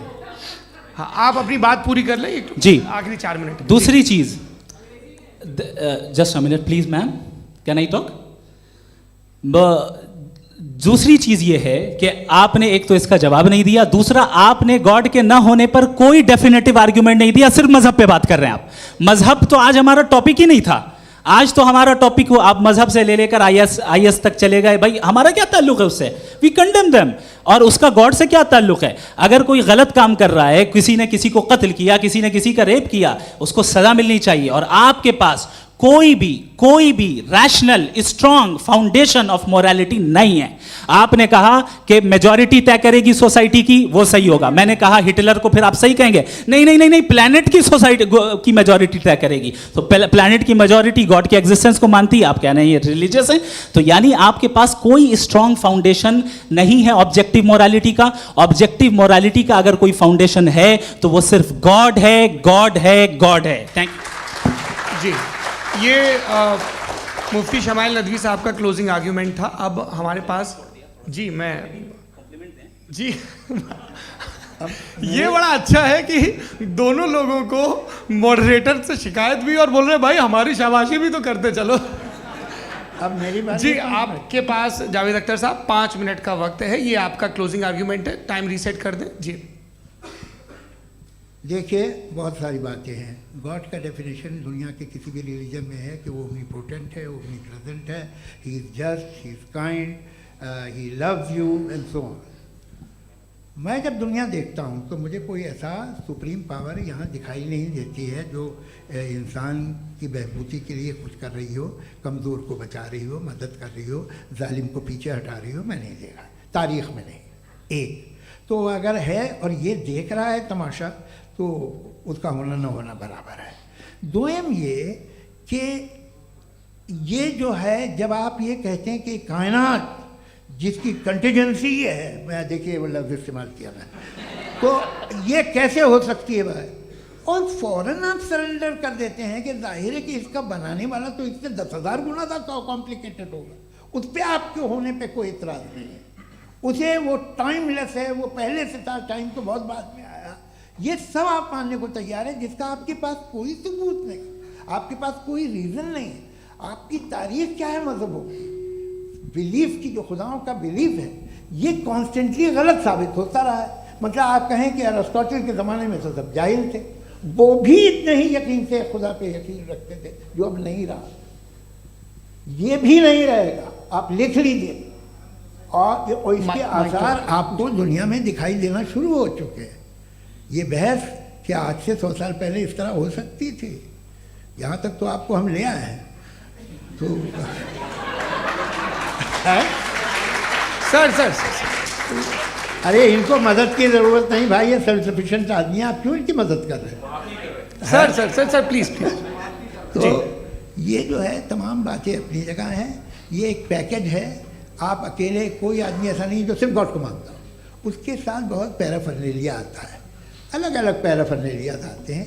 They have always created chaos in the society. मैं तो आपको सीधा ऑफर देता हूँ कि दुनिया में 10 इम्पॉर्टेंट बिलीव्स हैं। आप एक मानते हैं, 9 नहीं मानते, 9 में आप एथीस्ट हैं, 9 को आप बिल्कुल रीजनेबली मेरी तरह देखते हैं। तो 90 मजहबी आदमी भी 90% एथीस्ट है, वो दूसरे खुदा नहीं मानता, एक खुदा मानता है अपना वाला, बाकियों को कहता है गलत है। अगर आप मानना ही बंद कर दें तो आपका 10% चांस है कि आप सही हैं और 90% चांस है कि आप गलत हैं। मेरा मशवरा है, आप मानना छोड़ दिए तो 50% चांस होगा कि आप सही हैं और 50% चांस होगा, 40% आप गेन करेंगे बाय बिकमिंग एन एथीस्ट।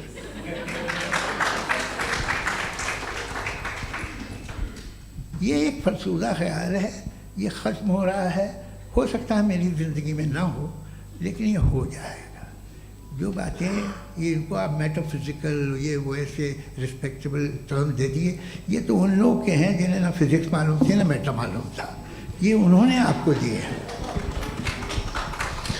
जी, बहुत शुक्रिया आप दोनों लोगों का। और अब इस बातचीत का आखिरी राउंड शुरू होगा, डज गॉड एग्जिस्ट की ये बहस मुफ्ती शमाइल नदवी और जावेद अख्तर साहब के बीच। आप लोग अपने अपने हाथ ऊपर करेंगे, मैं यहाँ से तय करूँगा।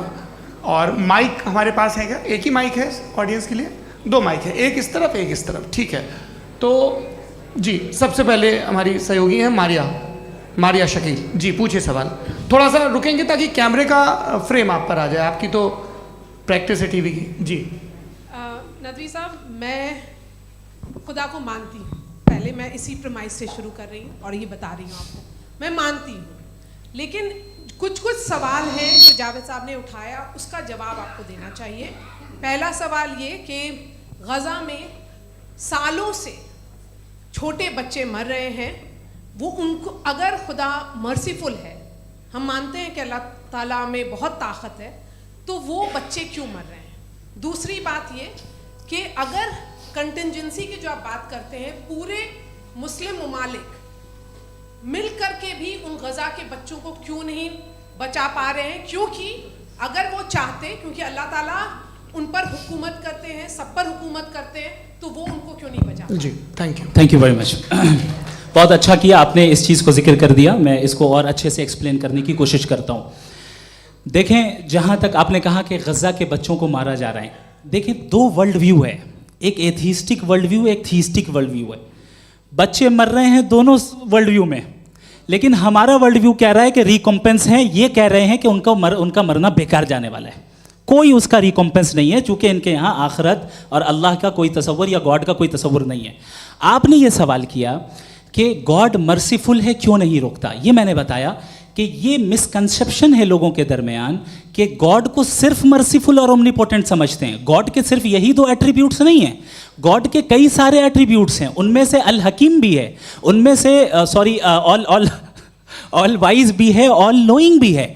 लिहाजा अगर इस दुनिया में किसी को तकलीफ आ रही है और गॉड उसको नहीं रोक रहा है, वो इसलिए नहीं रोक रहा है चूंकि इंसानों को फ्री विल दिया गया है। ठीक इसी तरीके से अगर एक डॉक्टर किसी छोटे बच्चे को इंजेक्शन लगा रहा है, उसे तकलीफ पहुंच रही है, उसके लिमिटेड पर्सपेक्टिव के एतबार से ये गलत हो रहा है और डॉक्टर बुरा है, लेकिन जब आप ब्रॉडर पिक्चर को देखेंगी, आपके और हमारे पास सिर्फ एक पिक्सल है, हमें इतना नजर आ रहा है कि गज़ा में कत्ल हो रहा है, लेकिन इसके पीछे कितना रिकॉम्पेंस उनको मिलने वाला है, पूरा पिक्चर गॉड के पास है। तो एक पिक्सल से आप पूरे पिक्चर को कभी भी जज नहीं कर सकती। आप इसमें कुछ जोड़ना चाहेंगे? आपको कुछ बोलना है इसमें? भैया आपने बहुत अच्छा जस्टिफिकेशन दिया, या आप वो जो वहाँ के प्राइम मिनिस्टर इजराइल के उन्हें भेजिए, वो बहुत खुश होंगे। आप जस्टिफिकेशन दे देना कि अगर गॉड नहीं है तो बच्चे क्यों मर रहे हैं, आप बताएं। वो ये सवाल पूछ रहे हैं कि अगर आप ईश्वर का अस्तित्व नहीं मानते हैं तो उन बच्चों की मौत को आप कैसे इंटरप्रेट करते हैं? भाई ये दुनिया जो है, जो ताकतवर लोग होते हैं वो एक नाइंसाफ़ी करते हैं। तो ये अच्छा काम है आपके नज़दीक, तो नेचर नाइंसाफ़ी पे मबनी है। अरे मेरे भाई, आप नेचर की कहाँ बात कर रहे हैं, तो इंसान की बात। तो फिर जब मैं इंसान की बात कर रहा था, आप नेचर की बात करने लग गए। क्रॉस एग्जामिनेशन नहीं। हाँ, अब आप मुझे बोलने नहीं देंगे तो अलग बात है, आप बोलिए, मुझे कोई चीज़ नहीं। जी नहीं, ये क्रॉस एग्जामिनेशन मुझे बोल तो लेने दीजिए। जी बोलिए। क्या बात ये है कि ह्यूमन सोसाइटी तभी साथ में रह सकती है जब वो मोहब्बत से, एकता से, एक दूसरे के एहतराम करके रहे। इसके अलावा पॉसिबल नहीं है, अकेले तो इंसान रह ही नहीं सकता। वहाँ पर कुछ लोग हैं जो फाउल करते हैं, वो फाउल हमेशा से तारीख में होता आया है। आज ये हो रहा है, जो हो रहा है बहुत बुरा हो रहा है, बहुत जालिमाना है, बहुत जाबराना है। उसको आप कहें कि ये बच्चों को कॉम्पनसेशन मिल जाएगा या इसकी इंजेक्शन है, इंजेक्शन तो हेल्थ के लिए दिया जाता है। आप ये कह रहे हैं कि ये बच्चों की जो धज्जियां उड़ रही हैं ये इंजेक्शन है, ये टेस्ट है, ये टेस्ट है, और उस टेस्ट में उनको ऐसा रिकॉम्पेंस मिलेगा जो आपके तसव्वुर के बाहर है। ये आप 3 बरस के बच्चे को बारूद से उड़ा के टेस्ट ले रहे हैं, वाह। वो नहीं ले रहा है, खुदा नहीं उड़ा रहा है, इजराइल उड़ा रहा है। जी, ये तो उसको कंडेम करें। अगला सवाल लेते हैं प्रोफेसर पुरुषोत्तम अग्रवाल। मुफ्ती साहब, एक निवेदन आपसे है कि कम से कम थोड़ा सा माइक क्लोज एक रिलीजियस और फिलोसफिकल कर मैं प्लीज। एक रिलीजियस और फिलोसफिकल ट्रेडिशन है जो ब्रह्मांड को यानी यूनिवर्स को ही अंतिम मानती है। सर्वम खलु इदम ब्रह्मम, this is Chandogya Upanishad, and it completely rules out the existence और नेसेसिटी, आपके शब्दों में necessity of a creator. The creation itself is the creator. तो एक मिनट प्लीज। दूसरा जो सवाल आपने अभी, जो आप बार बार कह रहे हैं कि भगवान विद्वान भी है, वाइज, सब जानने वाला, तो अगर विजडम में दुनिया भर के पापों और अत्याचारों को बर्दाश्त करना शामिल है, तो फिर इसका मतलब ये हुआ कि अगर मैं फ्री विल से उसको अपोज करता हूं तो ईश्वर की विजडम और मेरी फ्री विल में कॉन्ट्राडिक्शन है। Because when I am opposing whatever is happening in Gaza, then I am opposing the god's will. और गॉड्स विजडम, जवाब लेते हैं क्योंकि तो गॉड की विजडम में, एक मिनट सौरभ प्लीज सर। ये एक जुमला, गॉड की विजडम है कि गाजा में जो कुछ हो रहा है वो हो रहा है, मैं उसको अपोज कर रहा हूं, तो मैं गॉड की विजडम के खिलाफ जा रहा हूं। एक सवाल। दूसरा ये नहीं, आपने दो ऑलरेडी। सर आप और सवाल कर लें, लेकिन मुझे दो जवाब दे सर, दें। सर, पहले आपने ये सर, कहा, सर, सुनिए मेरी बात सुनिए। भाई इजराइल के गॉड के मुताबिक तुम्हारा ठीक हो रहा है ना? प्रोफेसर नहीं हो रहा है, ठीक नहीं हो रहा है, मैं बता रहा हूँ क्या हो रहा है। आप तशरीफ रखिए, मैं बता रहा हूँ क्या हो रहा है। Late me complete please. एक सेकंड गाइस, एक सेकंड। ये देखिए, ऐसा है कि ये सब बड़ा आपस में विचार विमर्श के बाद ये तय हुआ था कि कुछ नियम बना लिए जाएं ताकि एक टाइम बाउंड बातचीत चले। और भाई साहब, आप बड़ा ज़रूरी काम कर रहे हैं, लेकिन कैमरे के फ्रेम में आके उस काम को गड़बड़ कर दे रहे हैं। ठीक है गुरु, अब मेरे को कहीं का गुस्सा कहीं निकालना था, सॉरी। नहीं, कोई गुस्सा नहीं है जी। तो प्रोफेसर ने सवाल पूछे, आप उनके जवाब दें, और थोड़ा ये सब लोग थोड़ा ख्याल रखें भाई, सवाल संक्षिप्त रखें जी। आपने दो सवाल किया। सबसे पहला ये कहा कि हमारे पास ये कॉन्सेप्ट है कि ये यूनिवर्स खुद नेसेसरी बीइंग है, creation itself is the creator. How irrational is this कि मैं एग्जिस्ट करूंगा बाद में, लेकिन अभी एग्जिस्ट कर भी रहा हूं, यानी एक ही टाइम में एग्जिस्ट भी कर रहे हैं, नहीं भी कर रहे हैं। This is not true.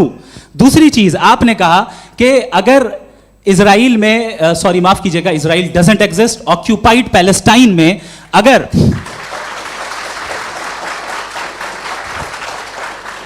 Occupied Palestine में बच्चों को मारा जा रहा है फ्री विल की वजह से और गॉड नहीं रोक रहा, ये कॉन्ट्रडिक्शन है। ये बताइए कि एक एग्जाम में एक बच्चा गलत आंसर लिख रहा है, सुनिए, एग्जामिनर चाहे तो रोक सकता है, क्यों नहीं रोक रहा है? ये कॉन्ट्रडिक्शन है, ये कॉन्ट्रडिक्शन नहीं है। माइक नहीं सर, ये आपस में जी, ये क्या आपका सवाल?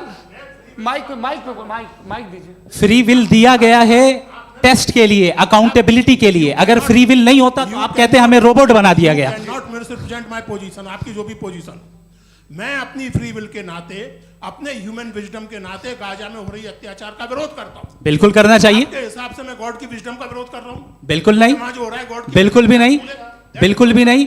उसका वहां पर गाजा में कत्ल होना ये इंसानों के गलत इस्तेमाल का नतीजा है, फ्री विल के इस्तेमाल का नतीजा है। गॉड इसका हुक्म नहीं देता, उससे रोकता है। यही तो मसला है ना, आपके लिए कॉन्सेप्ट क्लियर? नहीं भाई, आपने तो बताया था इंजेक्शन लगाने से बच्चे को तकलीफ होती है, ये इंजेक्शन लगा। सर आप ऐसे रेटोरिक स्टेटमेंट दे तब तो कोई मसला नहीं आपने समझते बोला रहेंगे। कि injection this is a rhetoric statement, this is not a logical argument sir. I am sorry, I am sorry. आखिरी 30 मिनट बड़े मुश्किल होने वाले हैं जी। मुफ्ती साहब आगे बैठे हैं, इनको माइक दीजिए। हाँ, तरुण माइक आप अपने पास रखिए, आपको कैमरे का फ्रेम पता है जी। सबसे पहले दोनों को मुबारकबाद। एक सर अपना आप नाम बता दें। आप अमेरिका में शिकागो में रहते हैं, इतना मुझे याद है। बताया आपको, यासिर नदीम अलवाजदी मेरा नाम है। जावेद सर, आपसे एक क्वेश्चन है इन्फिनिट रिग्रेस के ताल्लुक से। एक हाइपोथेटिकल सिनेरियो है, मसलन अगर आप सर माइक थोड़ा सा प्लीज क्लोज रखिए। ओके जी। अगर आप शायर इसलिए हैं कि आपके कोई उस्ताद शायर थे, और वो इसलिए शायर थे कि उनके कोई उस्ताद शायर थे, और इसी तरीके से हम माजी में पीछे चलते चलते चले जाएं और कहीं ना रुके, तो माफ कीजिएगा आप कभी शायर नहीं हो सकते। लेकिन आप शायर हैं, आपका शायर एग्जिस्ट करता है, इसका मतलब ये है कि आप कहीं ना कहीं रुके हैं। तो मेरा सवाल ये है कि क्या आप इन्फिनिट रिग्रेस ऑफ कॉजेस को लॉजिकल फैलेसी मानते हैं या नहीं मानते? हाँ या ना?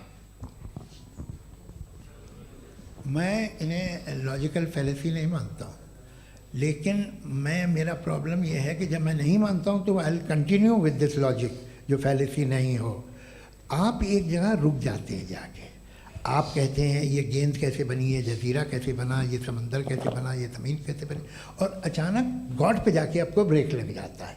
एक बार आप सवाल नहीं करते कि भाई इनको बनाने वाला तो इनसे भी कॉम्प्लिकेटेड होगा, वो कैसे बना, उसके बारे में आपने इत्मीनान कर लिया, वो हमेशा से है। तो अगर आप उसे हमेशा से मानते हैं तो फिर ये मान लीजिए कि कायनात हमेशा से है, क्या तकलीफ? फिर हम वजूद में नहीं आते जी है? हम मौजूद नहीं। अच्छा सर क्यों नहीं हो मैं सकता? बताऊंगा, प्लीज। जैसे मैंने मिसाल दी आपके शेर, आपका शेर कभी वजूद में ना आता अगर शायर इसी तरह चलते रहते हमेशा। जी माइक मेरे ख्याल से एक सेकंड, इन्फिनिट रिग्रेस का कॉन्सेप्ट क्लियर नहीं हो पाया है। सर रहने दें, लेट्स मूव ऑन सर। ठीक है। हाँ, थोड़ा सा मॉडरेटर का भी ख्याल रखें। नहीं आपने तो रखा है, आपने रखा है। यहाँ पे गौहर रजा साहब हैं, वो भी एक सवाल पूछना चाहते हैं। माइक नीचे से ऑन कर दिए, नीचे। पहले तो ये कह दूं कि मैं उन बच्चों से शर्मिंदा हूं जिनको गज़ा में कत्ल किया गया, क्योंकि हमारे होते हुए कत्ल किया गया, लेकिन उससे ज़्यादा शर्मिंदगी इस बात से हुई कि मुझे लगा कि मुफ्ती साहब उसको जस्टिफाई कर रहे हैं। बिल्कुल भी नहीं, आप बहुत ही गलत मुझे बात लगा कह मैं गलत हो सकता हूँ। बिल्कुल गलत मैं है। सवाल पूछ रहा हूँ, सवाल मैं देखिए, सवाल अगर पूछ एक- रहा हूँ। एक सेकंड, मैं जावेद भाई गौर से साहब, एक डिसएग्री सेकंड, गौर करता साहब, हूँ। एक सेकंड देखिए, अगर देखिए ऐसा, एक सेकंड आप सर वेट, अरे आप कुछ मेरे पहले मुझे अपनी बात कह लेने दीजिए। अगर ऑडियंस तय करेगी तो फिर मॉडरेटर का मतलब नहीं। मेरा आप सबसे ये कहना है, ये बहस दो लोगों के बीच में है, एक तरफ मुफ्ती साहब, एक तरफ जावेद साहब। पिछले 1.5 घंटे से ये लोग अपने अपने तर्क रख रहे हैं। आपकी इनसे इत्तेफाकी हो सकती है, ना इत्तेफाकी हो सकती है। मेरे उस्ताद मुझे सिखा गए हैं कि मुखामुखम में असहमति की गुंजाइश बची रहनी चाहिए। अगर मैं आपकी बहुत इज्जत करता हूँ गौहर साहब, आपने जो कमाल की किताबें लिखी, साइंटिफिक टेम्परामेंट, लेकिन मेरी ये गुजारिश है आप सब से कि यदि आप इन लोगों ने जो बोला उन पर टिप्पणियां करेंगे तो ना वक्त की पाबंदी रहेगी, ना वो अनुशासन। आप सवाल पूछ लें, उस सवाल में जो बात आ जाए वो आ जाए। मैं जावेद साहब से डिसएग्री करता हूँ, इसलिए जावेद साहब से सवाल पूछ रहा हूँ। आपका सवाल जावेद अख्तर साहब से और सवाल ये है मेरा कि जावेद साहब ने कई बार लॉजिक का इस्तेमाल किया कि साइंस में लॉजिक है और रिलीजन में लॉजिक नहीं है। मेरा ख्याल ये है कि रिलीजन में भी लॉजिक है, लेकिन उस लॉजिक की बेसिस ये है कि आप रुक जाते हैं, जिसका जिक्र जावेद साहब ने बार बार किया, यानी खुदा के तसव्वुर पे आते हुए, गॉड के तसव्वुर पे आते हुए रुक जाते हैं। और इसमें सवाल पूछना मतलब फॉरबिडन होता है। सवाल ये है कि क्या जावेद साहब इससे एग्री करते हैं कि साइंस की लॉजिक अलग है और रिलीजन की लॉजिक अलग है? बताइए सर। देखिए, 3 चीज़ें हैं, साइंस है, एक है मंतिक है, इस्तिदलाल है, और एक जो है कुछ भी नहीं है, फेथ है, अकीदा है। मैं अकीदे की लॉजिक का कायल नहीं हूँ। मुझे आप इस्तिदलाल से, लॉजिक से, रीज़न से समझाइए, मैं मानने को तैयार हूँ, मेरा क्या नुकसान होगा। लेकिन ये कि अकीदे पे मैं नहीं जा सकता हूँ। अकीदे का मतलब है कि तुम ये मान लो, सवाल ना करो, ये नहीं। आप सारी बातें करके, बड़ी साइंटिफिक बातें करके एक जगह जाके खुदा के वजूद पे रुक जाते हैं, सरेंडर कर देते हैं। मैं सरेंडर करने को तैयार नहीं। That's all. जी, ये आगे सर बैठे हुए हैं, इनको माइक दीजिए। भाई वो आप पूछना चाह रहे थे ना भाई? हाँ, नहीं मैं ये थैंक यू जी। आपका नाम? आसिम इफ्तिखार। आसिम जी, पूछिए। सर, जावेद सर से सवाल है कि आपने अपने क्लोजिंग माइक थोड़ा करीब रखिए। अपने क्लोजिंग स्टेटमेंट में ये बात कही थी कि मज़हब का जो फ्यूचर है वो ज़्यादा दिन नहीं जाने वाला है, लेकिन मैं देख पा रहा हूँ कि जो ऑक्सफोर्ड यूनिवर्सिटी की एक स्टडी है 2011 में हुई है, जिसके 50 एकेडमिशियंस ने इसको अंजाम दिया था, उसमें वो ये कहते हैं कि जो फेथ इन गॉड है वो इनबिल्ट है ह्यूमन नेचर के अंदर, जिसको हम कहते हैं फितरत के अंदर शामिल है वो। और वो ये कहते हैं कि अगर कोई ये समझता है कि मज़हब को वो ख़त्म कर देगा तो ये उसकी गलत फहमी है। तो आप इसके बारे में, इस स्टडीज़ के बारे में क्या कहते हैं? ठीक है, मैं उनसे एग्री नहीं करता हूँ। वो कौन से प्रोफेसर होंगे? ऐसा उनके क्या पास डेटा है, इन्होंने डेटा के बेस होगा। डेटा क्या हो सकता है? फ्यूचर का डेटा तो नहीं हो सकता ना उनके पास, प्रेजेंट का डेटा हो सकता है। डेटा आपने सुना 100 साल पहले का बाद का डेटा? मैंने तो नहीं सुना आज तक। तो आज उनकी ये राय है और होगी राय, ठीक है। दुनिया में तरह तरह की राय है लोग, लेकिन मैं समझता हूँ कि वक्त के साथ इंसान ज़्यादा से ज़्यादा रीज़नेबल और लॉजिकल होता जा रहा है। आज आप देखिए वेस्टर्न यूरोप में क्या परसेंटेज है नॉन बिलीवर्स की, बहुत हाई। वहाँ चर्च खाली पड़े होते हैं। तो अल्टीमेटली तो इंसान कोई ऐसी बात बहुत अरसे तक नहीं मान सकेगा, चाहे गलत या सही, जो उससे उसके दिमाग को, उसके जहन को, उसकी लॉजिक को अपील न करे। वो कह रहे हैं तो ऑक्सफोर्ड के होंगे तो कैम्ब्रिज के होंगे, तो मुझे क्या लेना देना। उनका डेटा मुस्तकबिल का नहीं हो सकता है। जी। दीपक, हाँ पूछिए। मैं आऊँगा, अभी पीछे की साइड भी आऊँगा, माइक वहीं भेजूंगा 2-3 सवाल के लिए। जी जावेद साहब, आपसे सवाल है। नमस्ते। अरे भाई सर, अगर आप ही लोग को तय करना है तो फिर 200 लोग तय कर लें। ये एक साहब पूछ नहीं रहे सर, हैं। Please don't do this sir. Everybody has a right sir, but we can only take Okay. Selected questions. इन्होंने सर अरे ये भाई, यंग लोग भी आराम हैं से। तो इनकी ये एक अब बात उतने यंग, सुनिए। भाई आप यंग हैं कि नहीं हैं? एक मिनट, वो कह रहे हैं वो भी आइए, यंग हैं पूछ रहे हैं ना साहब, भाई। आप उनकी नौजवानी पर दावा उनको ही करने थे। हाँ मुफ्ती साहब आप यंग, हाँ पूछे। अरे भैया सर मेरा सवाल ये है कुछ इनसे भी तो पूछो। जी हाँ, नहीं, बस आपसे एक सवाल है। जैसे थीस्टों के पास अपने जो ईश्वर को मानते हैं उनके पास अपने सोशल गेट टुगेदर्स हैं, 5 रोज़ आज क्रिसमस आने वाला है, होली है, दिवाली है, ईद है। एथिस्ट क्या ऑफर कर रहे हैं? मतलब मैं इनकी दुकान से बोलूँ मैं आना चाहता हूँ उस तरफ, पर मैं अट्रैक्ट नहीं हो पा रहा हूँ। मैं सोशल गेट टुगेदर्स क्या है आपके पास? वो ये कह रहे हैं कि जो धार्मिक लोग हैं, अलग अलग धर्म के लोग, उनके उत्सव त्योहार बड़ी कॉन्ग्रीगेशन अच्छी बहुत बात। हैं। अब आपको मैं एक सुनाता हूँ, यहाँ हिस्टोरियन भी बैठे हैं। मृदुला जी आप बताइएगा सही है कि नहीं। ये एक कॉन्स्टेंटाइन एक ग्रीक रोमन बादशाह था जो क्रिश्चियनिटी आने के 400 साल बाद उसने डिसाइड किया कि मैं क्रिश्चियन हो जाऊंगा, मेरी पूरी स्टेट कैंसिल हो जाएगी। उस ज़माने में ऐसे ही होता था, राजा जो धर्म इख्तियार करता था वो जनता भी कर लेती थी। इसलिए कि वो हो गया था बैंकक्रप्ट, और उसे जो मेडिटेरियन कोस्ट के रिच क्रिश्चियन वो थे मर्चेंट, उससे पैसा चाहिए था। तो उसने कहा यार क्रिश्चियन हो जाओ। तो उसने अपने वजीर से कहा कि भाई ये हिस्ट्री है कि अब हम लोग क्रिश्चियन हो जाते हैं। कहते सर हो जाएंगे, कोई प्रॉब्लम नहीं है, लेकिन एक प्रॉब्लम ये है कि 17 दिसंबर से 25 दिसंबर तक जो पेगन फेस्टिवल होता, जो पेगन जो फेस्टिवल होता है वो बंद हो जाएगा, इसलिए कि हम क्रिश्चियन हो गए तो होगा नहीं। तो वो बच्चों को बहुत बुरा लगेगा, पब्लिक को बहुत इन्जॉय करते हैं, ख़ासतौर से 25 तो मेन डे। उसने कहा हाँ ये तो सही कह रहे हो। ये जीसस क्राइस्ट की पैदाइश कब थी? कहते साहब वो अप्रैल में थी। नहीं कट करो, वो 25 दिसंबर को है। ये हकीकत है जी। और 400 साल बाद क्रिश्चियनिटी के अप्रैल से दिसंबर ले आए, और इसलिए कि यहाँ पेगन फेस्टिवल होता था। अब मनाते हैं आप आराम से। ये जो सारे फेस्टिवल हैं ये रिलीजन से, हर एक को एक इंटरटेनमेंट डिपार्टमेंट चाहिए होता है अपनी कंपनी चलाने के लिए। तो ये रिलीजन ने, ये सेकुलर त्यौहार थे जिन्हें रिलीजन्स ने ले लिया है। ये मौसम के थे, फसलों के थे, किसानों के थे, उसको आपने लेके रिलीजियस रंग दे दिया। ये कोई रिलीजन से थोड़ी आए आप। अच्छा हमें देखिए, हम तो मुल्द हैं, हम ईद मनाते हैं, हम दिवाली मनाते हैं, हम होली मनाते हैं, हम क्रिसमस मनाते हैं। बम्बई की फिल्म इंडस्ट्री की सबसे बड़ी होली हमारे घर में होती है, सबसे बड़ी ईद हमारे घर में होती है। वो हमारे सोशल वो है, हमारा हेरिटेज है। ऐसा थोड़ी है कि we will throw the baby along with the water. ये तो अच्छी चीज़ है, इन्हें रखो, जो बेकार है फेंक दो। जी हाँ हेलो जी, मेरा सवाल नादवी जी से है। जैसा कि आपने बोला कि गॉड टाइम के भी परे हैं, और गॉड इतनी कॉम्प्लेक्स चीज़ है कि उसे ह्यूमन माइंड समझ नहीं सकता, और गॉड ने अर्थ पे फ्री विल भी दे दी है। तो आप अपना वक्त ज़ाया क्यों कर रहे हैं गॉड के बारे में बात करके? अपन को तो बात करनी चाहिए कि सोसाइटी को बेहतर कैसे करें। जी, मैं गॉड वही बताता है सोसाइटी को कैसे बेहतर करे। अभी मैं आपका जवाब देता हूँ। आपने कहा कि टाइम पे वो एग्जिस्ट नहीं करता, सो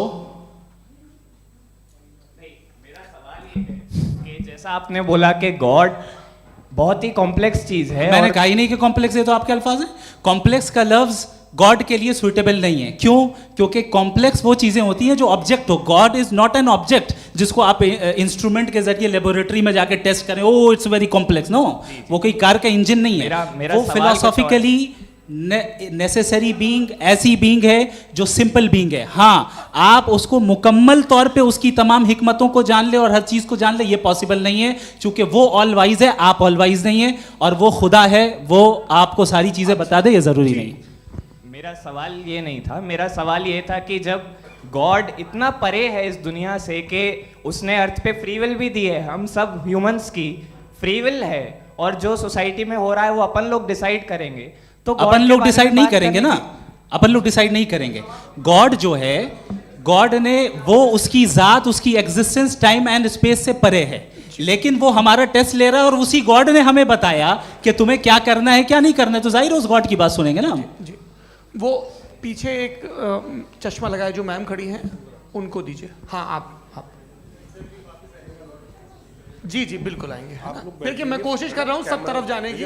हाँ उनको दीजिए माइक। जी,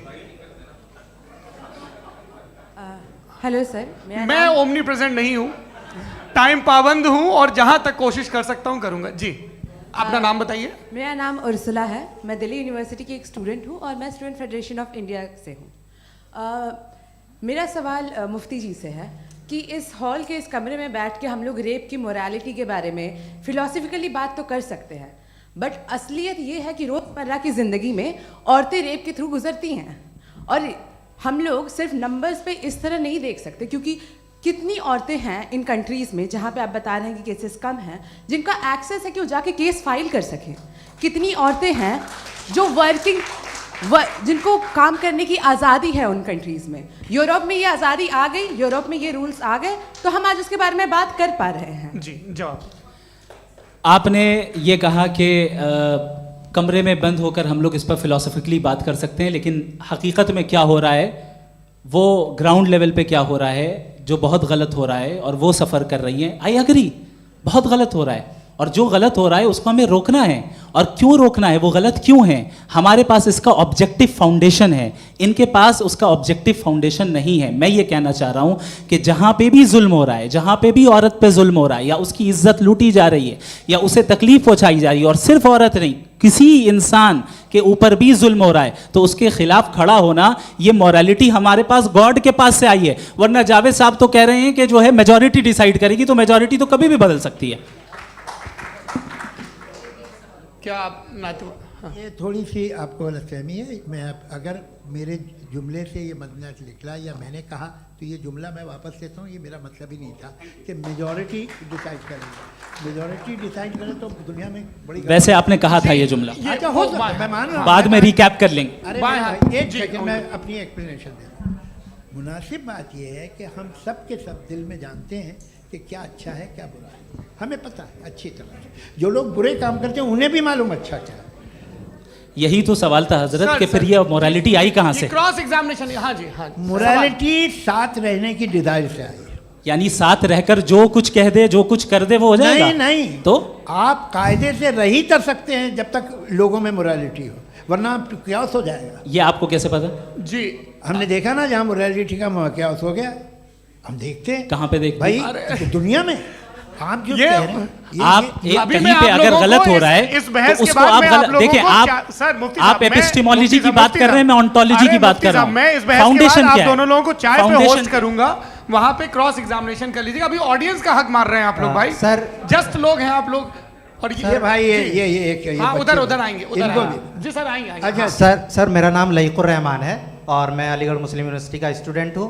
और जहाँ तक मुझे पता है कि sir you are also product of Aligarh Muslim University. मैं भी उसी चमन का बुलबुल। हाँ सर, तो बहुत खुशी हुई मुझे जान करके कि मैं आपसे मिलूंगा। सवाल सर, मेरा सवाल यह है, सर सैयद अलैहिर्रहमा का नज़रिया ये था कि खुदा के वजूद को अक़ल के दायरे में रह कर के तलाश करना, न कि पूरी तौर से उसका इनकार कर देना। Sir, how will you define it? नहीं, तो ये तो आप इन्हें बताइए। ये सवाल आपसे कि खुदा का वजूद साबित कर रहे हैं, तो सर आपने इनकार कर रखा है, इस वजह से मेरा क्वेश्चन उन्होंने यही एक सेकंड, सर सैयद ने यही कहा ना कि अक्ल से आप खुदा के वजूद को साबित नहीं कर सकते, यही कहा ना भाई। वो उन्होंने कहा कर सकते हैं और वो कर दिया गया आज।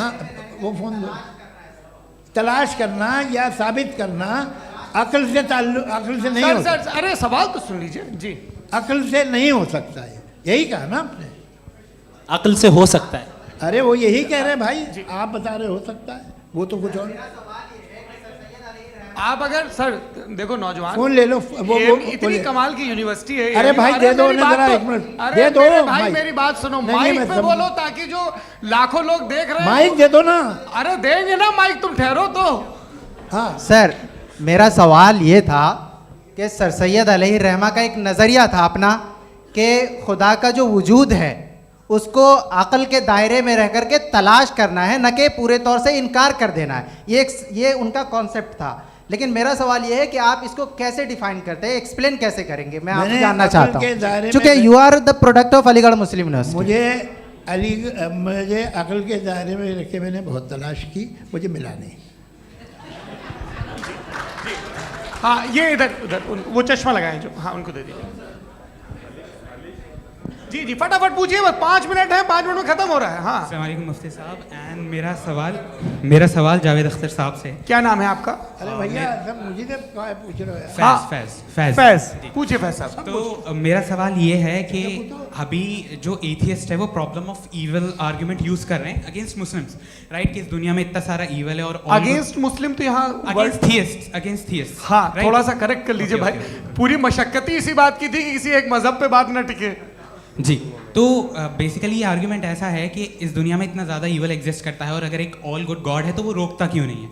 लेकिन इस सवाल में एक हिडन अजम्पशन ये है कि इस दुनिया में ईवल एग्जिस्ट करता है। अब एथियस्ट ये कैसे ऑन्टोलॉजिकली प्रूव कर सकते हैं कि इस दुनिया में ईवल एग्जिस्ट करता है? मैं आपको बताता हूँ, थोड़ा सा समझा। नहीं सर, हम लोग इनको सुनने आए। नहीं please don't do that. I want to explain ontologically. नहीं हम समझ गए सर, इनको अब जवाब देने दीजिए। अच्छा सवाल पूछ लो। मैं अभी तक क्या था वो मैं थोड़ा सा ऐड ऑन कर लेता हूँ। तुम गुरु, तो हम जब इसका राउंड 13 करेंगे ना तब तुमको स्टेज पे बिठाएंगे। जी तो हाँ जल्दी से।